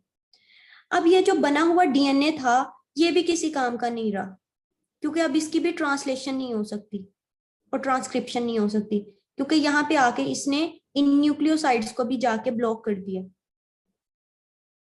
ठीक है। तो इस तरह NRTIs क्या करती हैं, जो रिवर्स ट्रांसक्रिप्टेज एंजाइम होता है उसकी एक्टिव साइट के ऊपर जाके बाइंड हो जाती हैं। न्यूक्लियोटाइड्स को लगता है कि ये वही वाली एक्टिव साइट है जिसके ऊपर हमने जाके अटैच होना था, क्योंकि इनकी शक्ल सेम होती है, ठीक है। न्यूक्लियोटाइड जो होती हैं पागल बन जाती हैं। ईद मुबारक। अच्छा, और न्यूक्लियोटाइड जो है यहाँ पे जाके वो अटैच हो जाती हैं। अब क्योंकि ये जो ड्रग थी एंजाइम तो नहीं था, सो जो अटैच न्यूक्लियोटाइड्स थे ये कभी भी डीएनए के अंदर कन्वर्ट नहीं होंगे। एज अ रिजल्ट जो है ये HIV का वायरस रेप्लिकेट नहीं हो सकेगा। Is it clear?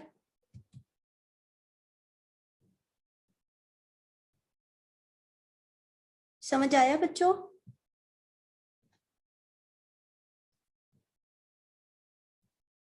किस बच्चे को इसकी समझ आई है?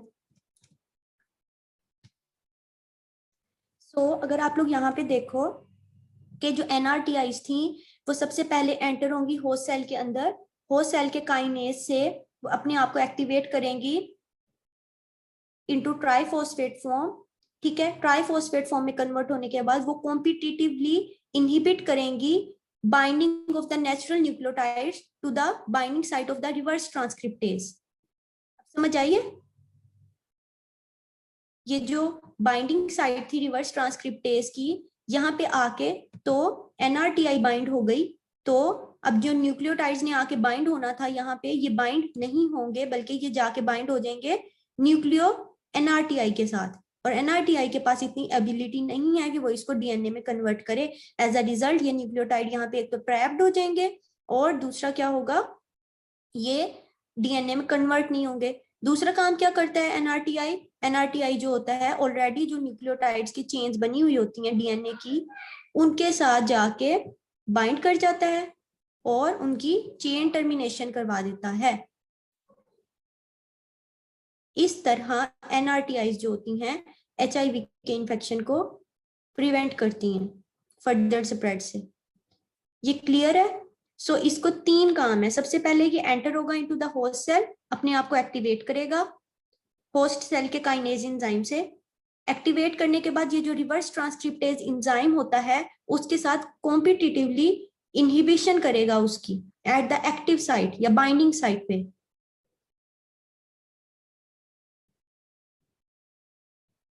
उसके बाद ये एक्ट करेगा as a chain terminator through insertion into the growing DNA chain.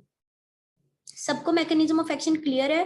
क्योंकि जिसको एनआरटीआई का मैकेनिज्म आ गया उसको एनएनआरटीआई का भी आ जाएगा।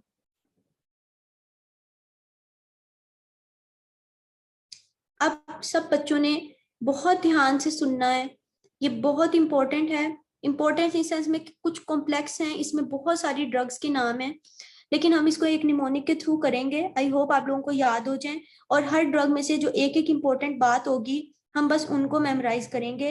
अदरवाइज इन ड्रग्स में से ना ही ये सारी की सारी ड्रग्स कभी याद हो सकती हैं पूरी, ना ही इनकी फार्माकोकाइनेटिक्स कभी पूछी जाती है। जो इनमें से अगर कभी खुदा ना खास्ता कोई एमसीक्यूज आ जाता है तो वो मुझे लगता है एडवर्स इफेक्ट्स में से आ सकता है, और वो एडवर्स इफेक्ट्स जो है मैं आप लोगों को 1 बाय 1 बताऊंगी। अदरवाइज इन ड्रग्स की सिर्फ लिस्ट पूछी जाती है, लिस्ट भी बहुत कम पूछी जाती है क्योंकि टीचर्स को पता है कि ये इतनी ज्यादा ड्रग्स हैं कि बच्चे इनको नहीं याद कर सकते। और मेरा नहीं ख्याल कि आप लोगों को इतना ज्यादा टाइम वेस्ट करना चाहिए इनके ऊपर, क्योंकि अगर इनमें से कोई एक आधा एमसीक्यूज आ भी जाता है तो शायद वो आप तुक्के से भी ठीक कर लें, रादर देन कि आप इस पे 2 से 3 घंटे अपने प्रोफ में वेस्ट कर दें।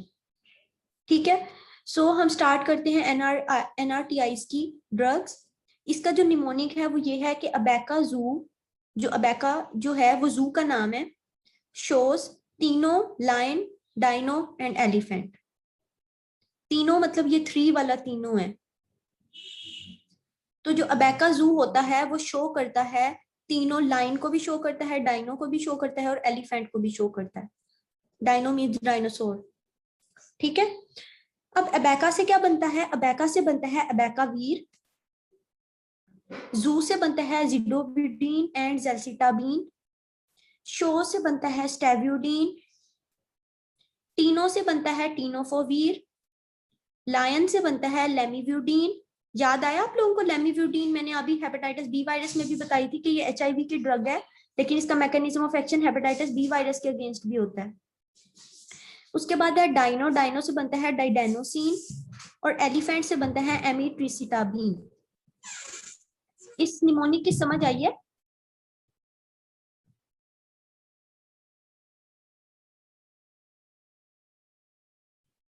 बच्चों निमोनिक की समझ आई है? अबैका जू शोज तीनों, लायन, डायनो एंड एलिफेंट। अब इन ड्रग्स को जो हमने पढ़ा है इनकी एक एक जो टॉक्सिसिटी है हम उसको डिस्कस करेंगे कि अगर अगर आप लोगों के एमसीक्यू में वो आ जाती है तो you are able to attempt that MCQ, कि आपका वो एमसीक्यू भी गलत ना हो। Otherwise this is a very huge detail about these drugs and nobody gonna ask these kind of questions to you. अच्छा, अबैकावीर क्या है? अबैकावीर जो होती है ना, इससे हल्की फुल्की एलर्जी हो जाती है, हाइपर सेंसिटिविटी रिएक्शन कॉज करवा देती है।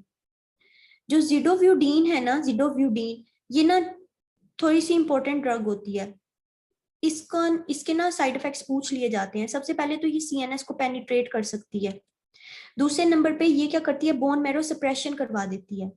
जब ये बोन मैरो सप्रेशन करवाएगी तो ना ही रेड ब्लड सेल्स बन सकेंगे ना ही व्हाइट ब्लड सेल्स बन सकेंगे। एज अ रिजल्ट पर्सन के अंदर एनीमिया भी हो जाएगा और न्यूट्रोपीनिया भी हो जाएगा।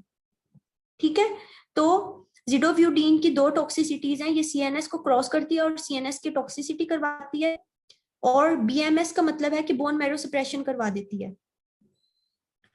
उसके बाद जो जेल्सिटाबीन है ना, ये नेफ्रोटॉक्सिक होती है।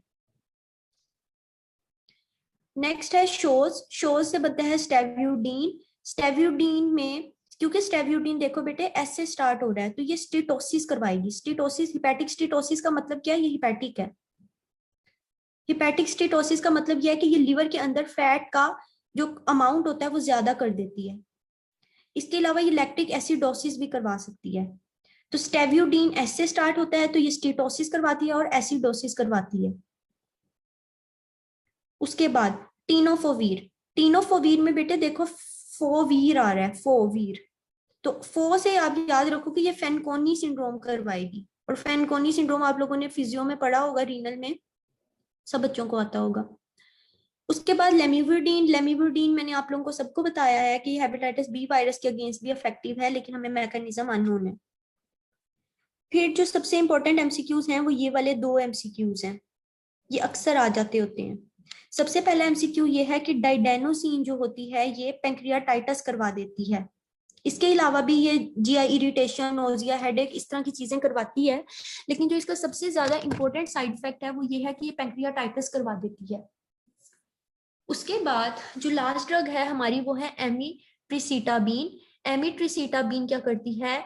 आपके जो पाम्स हैं और जो सोल्स हैं उनकी हाइपर पिगमेंटेशन करवा देती है। सो this is the most ऑफनली occurring MCQ. आपके शायद सेंड अप में भी पूछा जाए और प्रूफ में भी आ जाता होता है, क्योंकि थोड़ी सी यूनिक सी बात है कि आपके पाम्स एंड सोल्स की हाइपर पिगमेंटेशन हो जाती है। इसको याद रखने का तरीका यह है कि जो एमिसिट्राबीन है हमने एलिफेंट से याद किया था, और जो एलिफेंट्स होते हैं उनके पाँव और जो उनके जो हाथ होते हैं वो बड़े बड़े होते हैं। सो उससे आप लोग याद रखें, या फिर अगर आप नोटिस करें तो पूरा एलिफेंट जो होता है लाइट ग्रे कलर का होता है, उसके जो पाँव या जो उसके मतलब आगे वाले दो टांगे होती हैं और पीछे वाली दो टांगे होती हैं वो डार्क कलर की होती हैं। तो डार्क कलर से आप याद रख सकते हैं कि ये हाइपर पिगमेंटेशन होती है of palms and soles. So this is the list of NRTIs। इनके बारे में आप लोगों ने यही बातें याद रखनी है। सो मुझे बताएं अबैकावीर से क्या होता है? सिंपल हाइपर सेंसिटिविटी रिएक्शन हो जाता है। जिडोव्यूडीन एंड जेल्सिटाबीन, इनके क्या साइड इफेक्ट्स हैं? जिडोव्यूडीन CNS क्रॉस करता है और बोन मैरो सप्रेशन करवा सकता है। जेल्सिटाबीन जो है ये नेफ्रोटॉक्सिसिटी करवाता है। ठीक है। शोज क्या बताता है? स्टेवियोडीन। स्टेवियोडीन एस से स्टार्ट होता है, तो स्टीटोसिस एंड एसिडोसिस। देखो एसिडोसिस में भी एस आ रहा है, तो आपको ये याद रहेगा। बच्चों ध्यान से लेक्चर सुनो, चांद रात हम बाद में मुबारक करेंगे। ये एक बहुत कॉम्प्लेक्स टॉपिक है और बाद में इसकी समझ नहीं आ रही होती, और आज चांद रात है भी नहीं। टीनोफोवीर। टीनोफोवीर क्या है? फोवीर आता है इसमें एफ से। कल ईद है,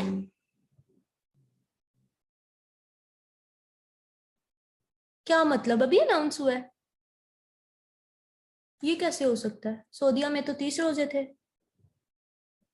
ओह वाह, चलो मैंने मोबाइल नहीं देखा था। अच्छा चलो बच्चों, आई एम सॉरी, मैं आपको चांद रात के दिन आपका लेक्चर ले रही हूँ। एक मिनट जरा मैं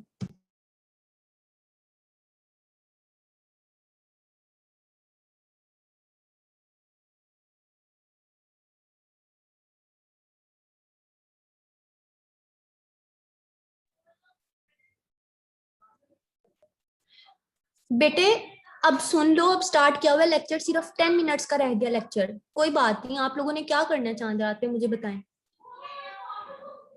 ये रात के 12 बजे इनको कौन सी शहादतें आई हैं? अजीब है पाकिस्तान में सिस्टम। मेहंदी लग जाएगी बेटे, 10 मिनट रुक जाओ, 10 मिनट के बाद भी मेहंदी का कलर आ जाएगा। चुप करके लेक्चर सुनो सब। अच्छा तो मैं आपको क्या बता रही थी? अच्छा स्ट्रेंज। अच्छा तो हम क्या कर रहे थे? एबेकावीर से एलर्जी होती है, जिडोव्यूडीन से CNS क्रॉस हो सकता है और बोन मैरो सप्रेशन होती है, नेफ्रोटॉक्सिसिटी हो सकती है। स्टेवियोडीन से lactic acidosis and hepatic steatosis हो सकती है। टीनोफोवीर से फेनकोनी सिंड्रोम। लेमिविडीन आपने कभी नहीं भूलना, ये हेपेटाइटिस बी वायरस के अगेंस्ट भी यूज होती है। डाइडेनोसिन क्या होती है? पेंक्रियाटाइटिस करवा सकती है। और emtricitabine hyperpigmentation of the palms and soles करवाती है। ठीक है, समझ आ गई है इसकी सबको? दोबारा रिपीट करने की जरूरत तो नहीं है।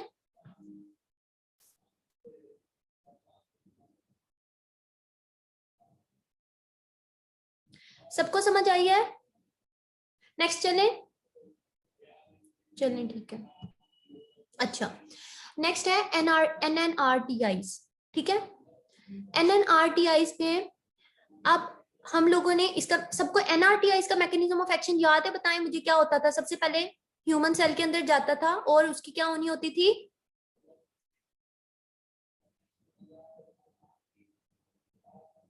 एक्टिवेशन होनी होती थी। आफ्टर एक्टिवेशन वो जाके किस एंजाइम को जाके कॉम्पिटेटिवली इनहिबिट करता था? रिवर्स ट्रांसक्रिप्टेज एंजाइम को इनहिबिट करता था। इसके अलावा जो डीएनए के स्ट्रैंड्स बन जाते थे उनकी क्या करता था? चेन टर्मिनेशन करवाता था। शाबाश। अब जिस बच्चे को एनआरटीआई का मैकेनिज्म आ गया ना, उसको एनएनआरटीआई का बिल्कुल हलवा लगेगा मैकेनिज्म।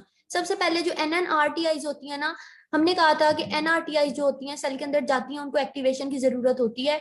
एनएनआरटीआई जो होती हैं ये एक्टिवेटेड ही होती हैं, ये जाती हैं और इनको किसी भी एक्टिवेशन की जरूरत नहीं होती। ठीक है, तो सबसे पहला इनका डिफरेंस ये होता है कि they do not need any activation. ठीक है, दूसरी बात क्या होती है कि ये बाइंड होती है reverse transcriptase other than binding site. अब ये इंपॉर्टेंट कॉन्सेप्ट है, ये आप लोगों को मैं समझाती हूँ। अच्छा, ये देखें, हमने क्या कहा था कि ये जो रिवर्स ट्रांसक्रिप्टेज एंजाइम है, यहाँ पे इसकी बाइंडिंग साइट होती है जिसपे आके एनआरटीआई लगती थी और फर्दर न्यूक्लियोसाइड को नहीं अटैच होने देती थी। लेकिन जो एनएनआरटीआई होती हैं ये इसकी बाइंडिंग साइट के ऊपर अटैच नहीं होती, ये यहाँ पे अटैच नहीं होती, बल्कि ये क्या करती हैं, ये अदर देन बाइंडिंग साइट जाके अटैच हो जाती हैं। जब अदर देन बाइंडिंग साइट पे जाके अटैच होंगी तो ये जो रिवर्स ट्रांसक्रिप्टेज एंजाइम था ना, ये अब इनएक्टिवेट हो जाएगा, ये अपना फंक्शन नहीं परफॉर्म कर सकेगा, क्योंकि यहाँ पे एनएनआरटीआई ने इस रिवर्स ट्रांसक्रिप्टेज को जाके इनहिबिट कर दिया। ठीक है, तो जब न्यूक्लियोटाइड या न्यूक्लियोसाइड यहाँ आके बाइंड होंगे भी, तब भी जो है ये एंजाइम इनको डीएनए में कन्वर्ट नहीं कर सकता। किसको काइनेज नहीं चाहिए? एनएनआरटीआई को काइनेज नहीं चाहिए होता, ये ऑलरेडी एक्टिवेटेड होता है। ठीक है, दूसरी बात इसकी, ये बाइंडिंग साइट पे जाके अटैच नहीं होता, बल्कि ये क्या करता है, ये अदर देन बाइंडिंग साइट जाके यहाँ पे अटैच हो जाएगा, यहाँ पे अटैच हो जाएगा, यहाँ अटैच हो जाएगा, कहीं पे भी रिवर्स ट्रांसक्रिप्टेज पे कहीं पे भी अटैच हो जाएगा अदर देन बाइंडिंग साइट। तीसरी बात क्या होती है कि they do not inhibit the nucleoside combination. हम लोगों ने ये कहा था ना कि जब यहाँ पे आके रिवर्स ट्रांसक्रिप्टेज एंजाइम बाइंड हुआ, सॉरी एनआरटीआईज बाइंड हुए, है ना, तो क्या हुआ, रिवर्स ट्रांसक्रिप्टेज एंजाइम के साथ जब यहाँ पे एनआरटीआई आके बाइंड हुआ था, उसने क्या किया था, उसने चेन टर्मिनेशन भी कॉज करवाई थी कि जो ऑलरेडी न्यूक्लियोसाइड कंबाइन हो गए थे उनको भी जाके यहाँ पे उसने ब्लॉक कर दिया था। लेकिन जो एनएनआरटीआईज होते हैं ये न्यूक्लियोसाइड की कॉम्बिनेशन को इनहिबिट नहीं करते। समझ आइए, 3 डिफरेंसेस एनएनआरटीआईज की एनआरटीआईज से, इसीलिए इनको non nucleoside reverse transcriptase inhibitors कहते हैं, क्योंकि ये न्यूक्लियोसाइड के ऊपर एक तो जाके इनको इनहिबिट नहीं करती, दूसरी बात ये कि ये बाइंडिंग साइट के ऊपर जाके अटैच नहीं होती रिवर्स ट्रांसक्रिप्टेज के, बल्कि जो है इसकी अदर देन बाइंडिंग साइट जाके अटैच होती हैं। हमने कहा था ना बेटे के न्यूक्लियोसाइड या न्यूक्लियोटाइड जब बन रहे थे तो हमने क्या कहा था कि एनआरटीआई ने इनकी चेन टर्मिनेशन करवानी थी और जो बने हुए थे उनको ब्लॉक कर देना था, या फिर जो रिवर्स ट्रांसक्रिप्टेज एंजाइम था इधर से जो ये निकल रही थी चेन, या इसको भी जाके इसने ब्लॉक कर देना था। लेकिन जो एनएनआरटीआईज होती हैं, क्योंकि ये बाइंडिंग साइट पे अटैच नहीं होते, other than binding site attach होते हैं, तो ये न्यूक्लियोसाइड या न्यूक्लियोटाइड की कॉम्बिनेशन को इनहिबिट नहीं करते।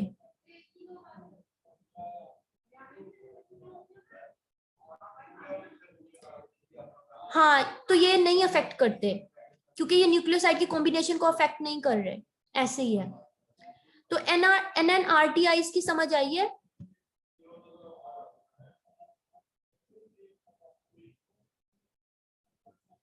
सबको क्लियर है NNRTIs का मैकेनिज्म ऑफ एक्शन? ठीक है। अब जो NNRTIs है ना, इसकी ना कभी लिस्ट भी आप लोगों से नहीं पूछी जाती, ड्रग्स की कभी लिस्ट भी नहीं पूछी जाती, कभी वाइवा में भी नहीं पूछी जाती, क्योंकि टीचर्स तक को इसके नाम याद नहीं होते।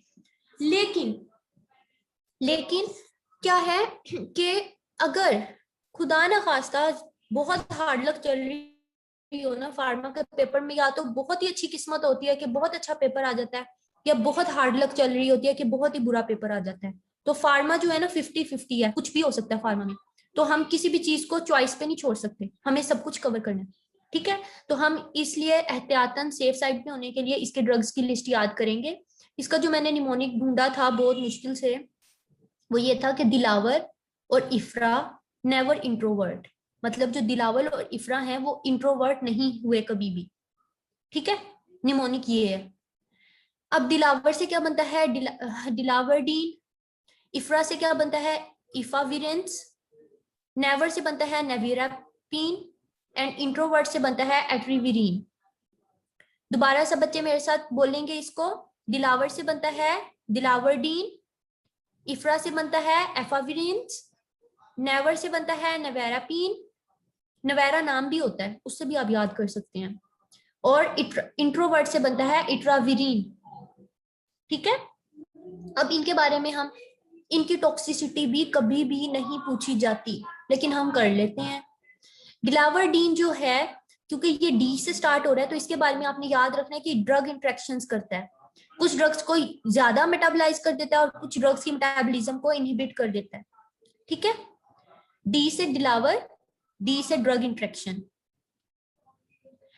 इफेविरेंस जो होता है, इफेविरेंस क्या करती है? ये आपके कोलेस्ट्रॉल के लेवल को इंक्रीज करवा देती है बॉडी में। इसके अलावा इसके CNS इफेक्ट्स भी आते हैं। ठीक है, और ये प्रेगनेंसी में भी कॉन्ट्राइंडिकेटेड होता है इफेविरेंस। नेवेरापीन जो है, इसके बारे में कुछ भी इंपॉर्टेंट बात नहीं थी। जो इट्राविरीन है ना, इन सब में से अगर कोई MCQs आने का चांस है तो वो ये इट्राविरीन का है, क्योंकि ये एक बहुत इंपॉर्टेंट बात है। अगर मदर HIV पॉजिटिव होगी तो ऑब्वियसली मोस्ट प्रोबेबल चांस है कि बच्चे के अंदर, फीटस के अंदर HIV का इंफेक्शन स्प्रेड हो जाए। ठीक है, वर्टिकल ट्रांसमिशन कहते हैं प्लेसेंटा से बेबीज के अंदर जो मदर से चीजें ट्रांसफर होती हैं उसको कहते हैं वर्टिकल ट्रांसमिशन। अब अगर एक मदर HIV पॉजिटिव है तो, और प्रेग्नेंट है, और उसके अंदर चांस है कि उसके फीटस के अंदर भी HIV का इंफेक्शन स्प्रेड हो जाएगा। वैसे तो अव्वल तो ऐसे पेशेंट्स को कंसीव नहीं करने दिया जाता, लेकिन अगर वो कंसीव कर गई है और वो चाहती है कि वो अपनी प्रेगनेंसी को मेंटेन रखे, तो हम क्या करते हैं, उसके अंदर इट्राविरीन दे देते हैं। इट्राविरीन क्या करती है कि मदर के अंदर जो HIV इंफेक्शन था तो उसको बच्चे के अंदर ट्रांसफर होने से रोक देती है। इस तरह फीटस जो होता है HIV प्रोटेक्टेड हो जाता है। सो इट्राविरीन प्रिवेंट वर्टिकल ट्रांसमिशन। ये MCQ सबसे इंपॉर्टेंट है, अगर खुदा ना खास्ता कभी आ जाता है तो यही MCQ आ सकता है। सो इट्राविरीन के बारे में ये साइड इफेक्ट नहीं है इसका, ये इसका एक प्लस पॉइंट है कि ये प्रिवेंट करती है वर्टिकल ट्रांसमिशन को। समझ आई है? मुझे बताएं इट्राविरीन क्या करती है?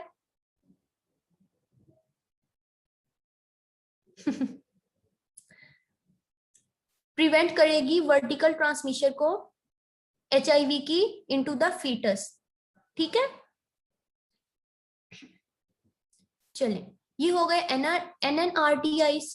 नेक्स्ट जो हमने करनी है, अभी तक हम लोगों ने 2 ड्रग्स कर ली हैं, NRTIs कर ली हैं, NNRTIs कर ली हैं। इसके अलावा बाकी ये जो 3 ड्रग्स हैं, इनके सिर्फ और सिर्फ आपने थोड़ी थोड़ी बातें करनी है, 5 मिनट का लेक्चर रह गया बस।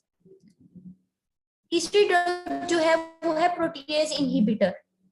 अगर किसी बच्चे को कल वाली डायग्राम याद हो तो हम लोगों ने देखा कि जब यहाँ पे लेट प्रोटीन सिंथेसिस हो जाती है वायरस की, तो वायरस ने अपने आप को पैक करना होता है और असेंबल करना होता है, क्योंकि वायरस का आपको पता है ना कि न्यूक्लिक एसिड भी इस तरह बिखरा पड़ा था और ये जो लेट प्रोटीन से इसके जो कैप्सिड प्रोटीन्स बनी थी ये भी बिखरी पड़ी थी। अब वायरस ने यहाँ पे क्या करना है, अपने न्यूक्लिक एसिड को अंदर डालना है और अपने ऊपर प्रोटीन का कोट डाल के अपने आप को असेंबल करना है।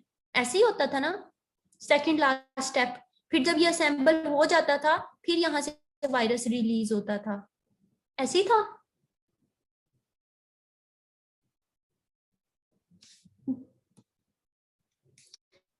हमने क्या किया, हमने उस पेशेंट को प्रोटीएज इनहिबिटर्स दे दिए। ये प्रोटीएज इनहिबिटर्स क्या करते हैं कि जो इनकी जो पैकेजिंग होनी होती है, इनकी असेंबली बननी होती है इन द फॉर्म ऑफ, ये अपनी असल वायरस की फॉर्म में आ जाएं, अपने टूटे फूटे टुकड़े जोड़ के अपने आप को फुल एक फॉर्मुलेशन कर लें, उसको प्रिवेंट कर देता है ये देखो यहाँ पे भी मेंशन किया हुआ है कि प्रोटीएज इनहिबिटर, प्रोटीएज इनहिबिटर्स क्या करेंगी, late protein synthesis and processing को से पैकेजिंग नहीं होने देंगी। एज अ रिजल्ट क्या होगा, जब वायरस पैक ही नहीं हो सकेगा तो क्या वो रिलीज हो सकता है?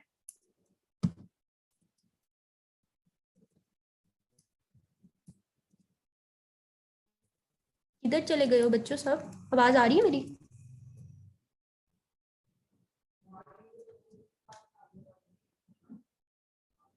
अच्छा, सो प्रोटीएज इनहिबिटर का मैकेनिज्म ऑफ एक्शन कभी भी नहीं पूछा जाता, मैंने आप लोगों की नॉलेज के लिए बताया है।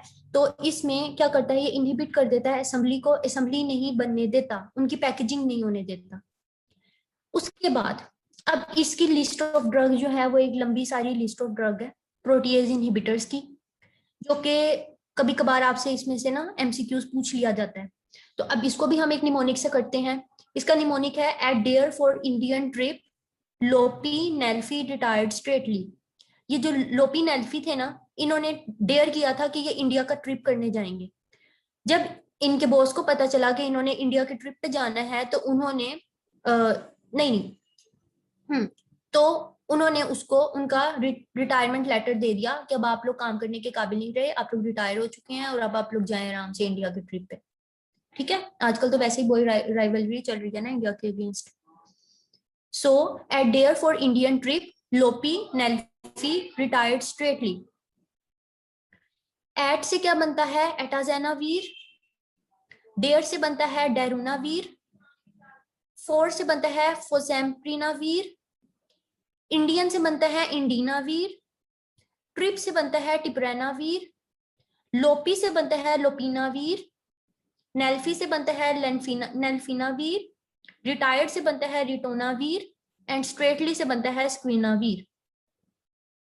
इन सब के एंड पे आपने अवीर अवीर अवीर अवीर अवीर लगाना है। At dare for Indian trip lopi nelfi retired straightly. ये ड्रग ना अभी आप लोगों को मुश्किल लग रहे होंगे, लेकिन 1 से 2 बार जब आप इनके नाम रिवाइज करेंगे ना, आप लोगों को फिंगर टिप्स पे आ जाएंगे और ये ऐसे ड्रग्स हैं आपको भूलेंगे भी नहीं कभी दोबारा। ठीक है, अब इनके बारे में एक एक इंपॉर्टेंट बात याद कर लेते हैं। जो एटाजेनावीर है ये क्या करती है, क्यूटी प्रोलोंगेशन करवा देती है, तो ये एक इंपॉर्टेंट बात है, ये एमसीक्यू में आ सकती है। एटा से आप लोग इस तरह भी रख सकते हैं कि एट्रियम, तो एट्रियम वेंट्रिकल, वेंट्रिकल जो होते हैं वो फिर क्यूटी प्रोलोंगेशन। ठीक है, डेरोनावीर जो है ये ना सल्फोनामाइड, ये ना सल्फोनामाइड मोइटी होती है, सो ये सल्फोनामाइड की एलर्जी करवा देती है। जिस तरह हम लोगों ने वहां नहीं किया था डायूरेटिक्स वाले चैप्टर में, आई थिंक लूप डायूरेटिक्स थे, उनमें एथाक्राइनिक एसिड जो था वो नहीं था, बाकी 2 थे, फ्यूरासिमाइड और ब्यूमेटिनाइड। इसी तरह डेरुनावीर जो होती है ये सल्फोनामाइड एलर्जी करवा देती है। ठीक है, फोसेम्प्रीनावीर क्या करती है, ये कॉन्ट्राइंडिकेटेड होती है इन प्रेगनेंसी, इसके बारे में ये बात पूछी जा सकती है। मैं ना आप लोगों को नेक्स्ट लेक्चर में लिस्ट दूंगी ड्रग्स की जो कि कॉन्ट्राइंडिकेटेड होती हैं प्रेगनेंसी में, क्योंकि कभी कभी एससीक्यू कीमो में ये भी बन के आ जाता है कि in list the drugs that are contraindicated in pregnancy. तो हम इंशाल्लाह नेक्स्ट लेक्चर में आफ्टर ईद को डिस्कस करेंगे कि कौन सी ड्रग्स हैं जो कॉन्ट्राइंडिकेटेड होती हैं प्रेगनेंसी में। उसके बाद इंडीनावीर, इंडीनावीर में देखें एन आ रहा है बहुत बार, तो ये क्या करती है, नेफ्रोटॉक्सिक होती है। टिप्रेनावीर के बारे में कोई इंपॉर्टेंट बात नहीं थी, लोपीनावीर के बारे में भी कोई इंपॉर्टेंट बात नहीं थी। नेल्फिनावीर जो थी ये हम सेफ होती है, सेफ प्रोफाइल इन प्रेगनेंसी। ये मतलब प्रेगनेंसी में कॉन्ट्राइंडिकेटेड नहीं है। तो अगर हम लोगों को प्रोटीएज इनहिबिटर देना हो किसी प्रेग्नेंट फीमेल में, तो उसमें हम नाइफिनावीर प्रेफर करते हैं। इसके अलावा ritonavir and saquinavir. So this is the list of drugs of protease inhibitors. I hope अब सबको समझ आई होगी। मुझे सब बताएं चैट बॉक्स में, क्यूटी प्रोलोंगेशन कौन करवाता है?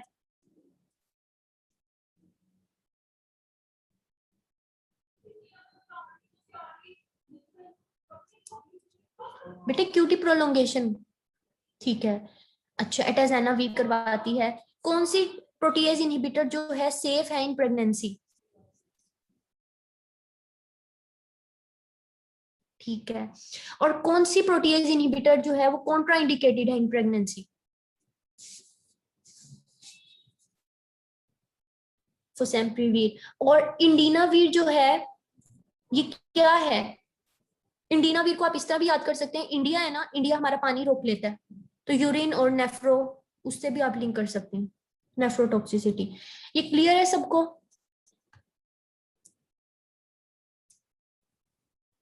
ठीक है। आगे जो हमारी ड्रग है वो है एंट्री एंड फ्यूजन इनहिबिटर।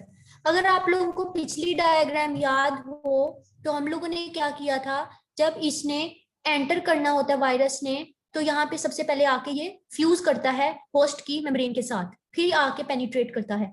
तो अगर ऐसा हो जाए कि हम यहाँ पे इसकी एंट्री ही प्रिवेंट कर दें, ना ये होस्ट सेल के अंदर जाए, ना ये कोई तबाही मचाए, ठीक है, तो हमने एंट्री एंड फ्यूजन इनहिबिटर्स बना दिए। इन्होंने क्या किया, उसकी एंट्री को प्रिवेंट कर दिया। अब इसका जो निमोनिक है वो ये है कि मरवा इज स्ट्रैंडिंग बिटवीन द रोक इन फ्यू टाइड्स। सो जो मरवा थी उससे बनता है मैराविरोक, मरवा एंड रोक, मैराविरोक। इन फ्यू टाइड्स से बनता है एनफ्यूवर्टाइड। इसके बस यही दो ड्रग्स हैं और यही दो ड्रग्स आपने याद करने हैं, अदरवाइज इनकी कोई फार्माकोकाइनेटिक, कोई टॉक्सिसिटी कुछ याद नहीं करना। सो इसका क्या निमोनिक है, मरवा इज स्टैंडिंग बिटवीन रोक इन फ्यू टाइड्स। मरवा एंड रोक से बनता है मैराविरोक, इन फ्यू टाइड्स से बनता है एनफ्यूवर्टाइड। लास्ट में जो आपके पास आते हैं वो होते हैं इंटीग्रेज स्ट्रैंड इनहिबिटर। पहले मुझे एंट्री एंड फ्यूजन इनहिबिटर के बारे में बताएं, कौन कौन से दो ड्रग्स हैं एंट्री एंड फ्यूजन इनहिबिटर के?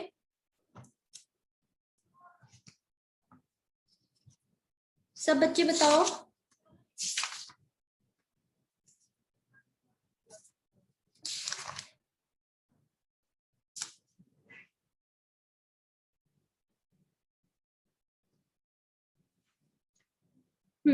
अच्छा, किस किस बच्चे को इंटीग्रेज एंजाइम का फंक्शन याद है? पढ़ा हुआ है ना बायोकेमिस्ट्री में, इंटीग्रेज एंजाइम का फंक्शन क्या होता है?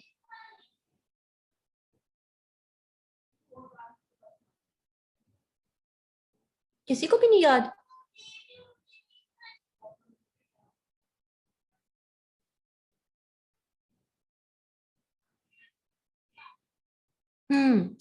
जो इंटीग्रेज एंजाइम होता है ना, ये बेसिकली क्या कर रहा होता है, ये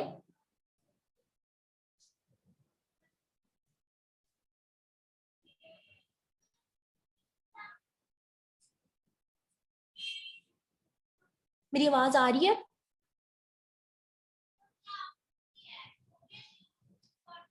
अच्छा, ये क्या करता है इंटीग्रेज एंजाइम, जो बेसिकली आपका जो होस्ट सेल का डीएनए होता है उसके अंदर वायरस के डीएनए को इनकॉर्पोरेट करवाना होता है। ये होस्ट सेल का डीएनए है ना, इसमें आपने क्या करना होता है, मतलब वायरस ने क्या करना होता है, अपना डीएनए इनकॉर्पोरेट करवाना होता है, ताकि क्या हो, जब रेप्लिकेशन हो होस्ट सेल की तो वायरस का जो डीएनए है वो भी साथ रेप्लिकेट कर जाए। ये नजर आ रहा है कलर? मैं चेंज करती हूँ, ऐसे ही है ना? तो ये जो ग्रीन वाला है ये बेसिकली वायरस का डीएनए है, ठीक है, और ये जो है ये होस्ट का डीएनए है। इंटीग्रेज एंजाइम क्या करता है, वायरस के डीएनए को यहाँ से काटता है और क्या करता है कि यहाँ पे इनकॉर्पोरेट करवा देता है वायरस का डीएनए। ये होस्ट सेल का डीएनए था और यहाँ पे वायरस का डीएनए अटैच हो जाता है। अब हमारे होस्ट सेल को लगता है कि शायद ये इसी का ही सारा डीएनए है, और होस्ट सेल क्या करता है, ये पूरे का पूरा डीएनए जो कि कुछ इस तरह था, इसको रेप्लिकेट करवाना स्टार्ट कर देता है। और जब ये रेप्लिकेट होता है तो हमारे डीएनए के रेप्लिकेशन के साथ साथ वायरस का डीएनए भी रेप्लिकेट कर जाता है। इस तरह वायरस जो होता है अपनी अपनी copies, many copies of nucleic acid बनवा लेता है।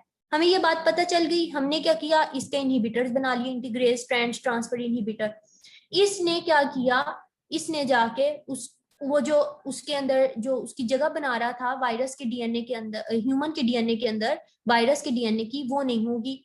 अब वायरस का डीएनए इनकॉर्पोरेट ही नहीं हो सकेगा into the host DNA. As a result virus की रेप्लिकेशन प्रिवेंट हो जाएगी। इसका जो निमोनिक है वो है रेड। आर बनता है रेल्टिग्रेविर, ई से बनता है एलवीटी का एलवीटिग्रेविर एंड डी से बनता है डोलूटिग्रेविर।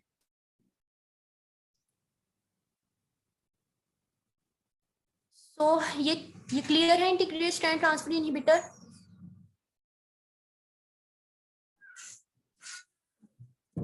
So this is all about the anti-HIV drugs.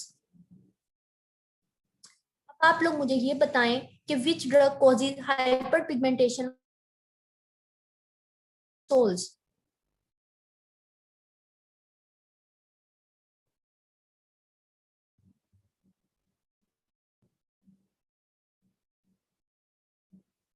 Amicetrabine, ठीक है, शाबाश। And which drug is which protease inhibitor has a safe profile in pregnancy?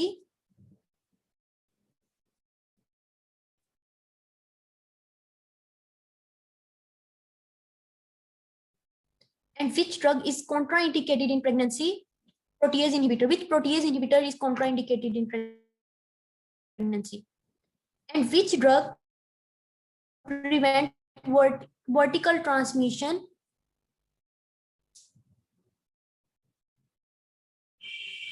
Which drug prevent vertical transmission? एक्टिविरीन, शाबाश। निमोनिक सबको याद है, आप लोग नोट डाउन कर लें। अगर आप लोग अपने निमोनिक बनाना चाहते हैं तो आप वो भी बना सकते हैं। एंट्री एंड फ्यूजन इनहिबिटर्स के नाम क्या थे? मेराविरोक एंड एनफ्यूवर्टाइड, शाबाश। अच्छा, उसके बाद इंटरफिरॉन अल्फा सबको क्लियर है? पेगिलेटेड फॉर्म क्या थी?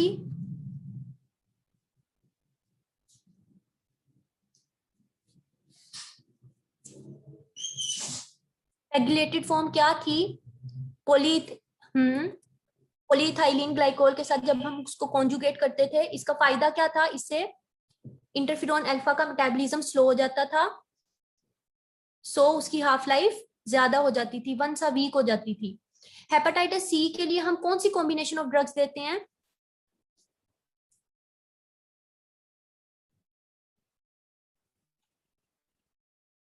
Ribavirin plus pegylated form of interferon alpha देते हैं। अच्छा, टॉक्सिसिटी क्या थी? GC has one football match. इसमें सबसे इंपॉर्टेंट जो टॉक्सिसिटी है ना, वो ये थायराइड डिसफंक्शन होती है, क्योंकि इससे बहुत ज्यादा चेंजिंग्स आ जाती हैं बॉडी के अंदर।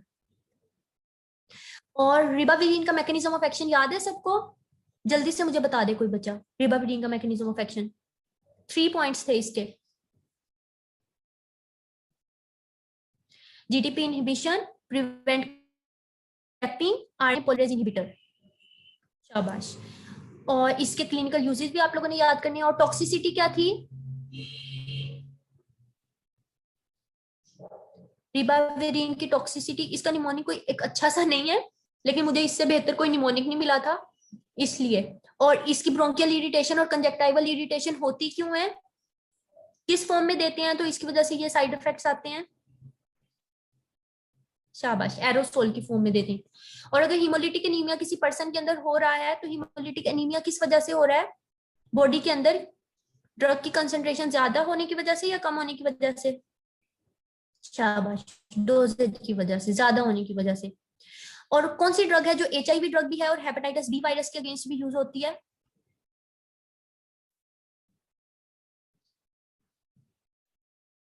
शाबाश, लेमिविडिन। आई थिंक आप लोगों को सबको अब क्लियर है। क्लास एंड करते हैं बच्चे, आप लोग चांद रात सेलिब्रेट करें। सबको एडवांस में ईद मुबारक। ओके, किसी का कोई क्वेश्चन है?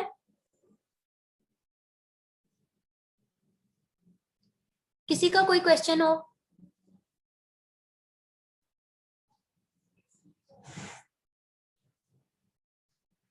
चलो ठीक है, ओके। एनआरटीआईज का मैकेनिज्म ऑफ एक्शन भी इंपॉर्टेंट है और इसकी लिस्ट भी बहुत इंपॉर्टेंट है। इसकी लिस्ट अक्सर पूछी जाती है, और इसकी लिस्ट में से जो मैंने आपको टॉक्सिसिटी बताई है उसका एमसीक्यू भी आ जाता होता है, स्पेशली वो जो एमिसिट्राबीन है उससे पांच एंड सोल्स की जो हो जाती है, टीनोफोवीर है उससे फेल्कोनी सिंड्रोम हो जाता है, ये पूछी जाती हैं। ठीक है, चलें फिर अब हम क्लास एंड करते हैं। ओके, अल्लाह हाफिज।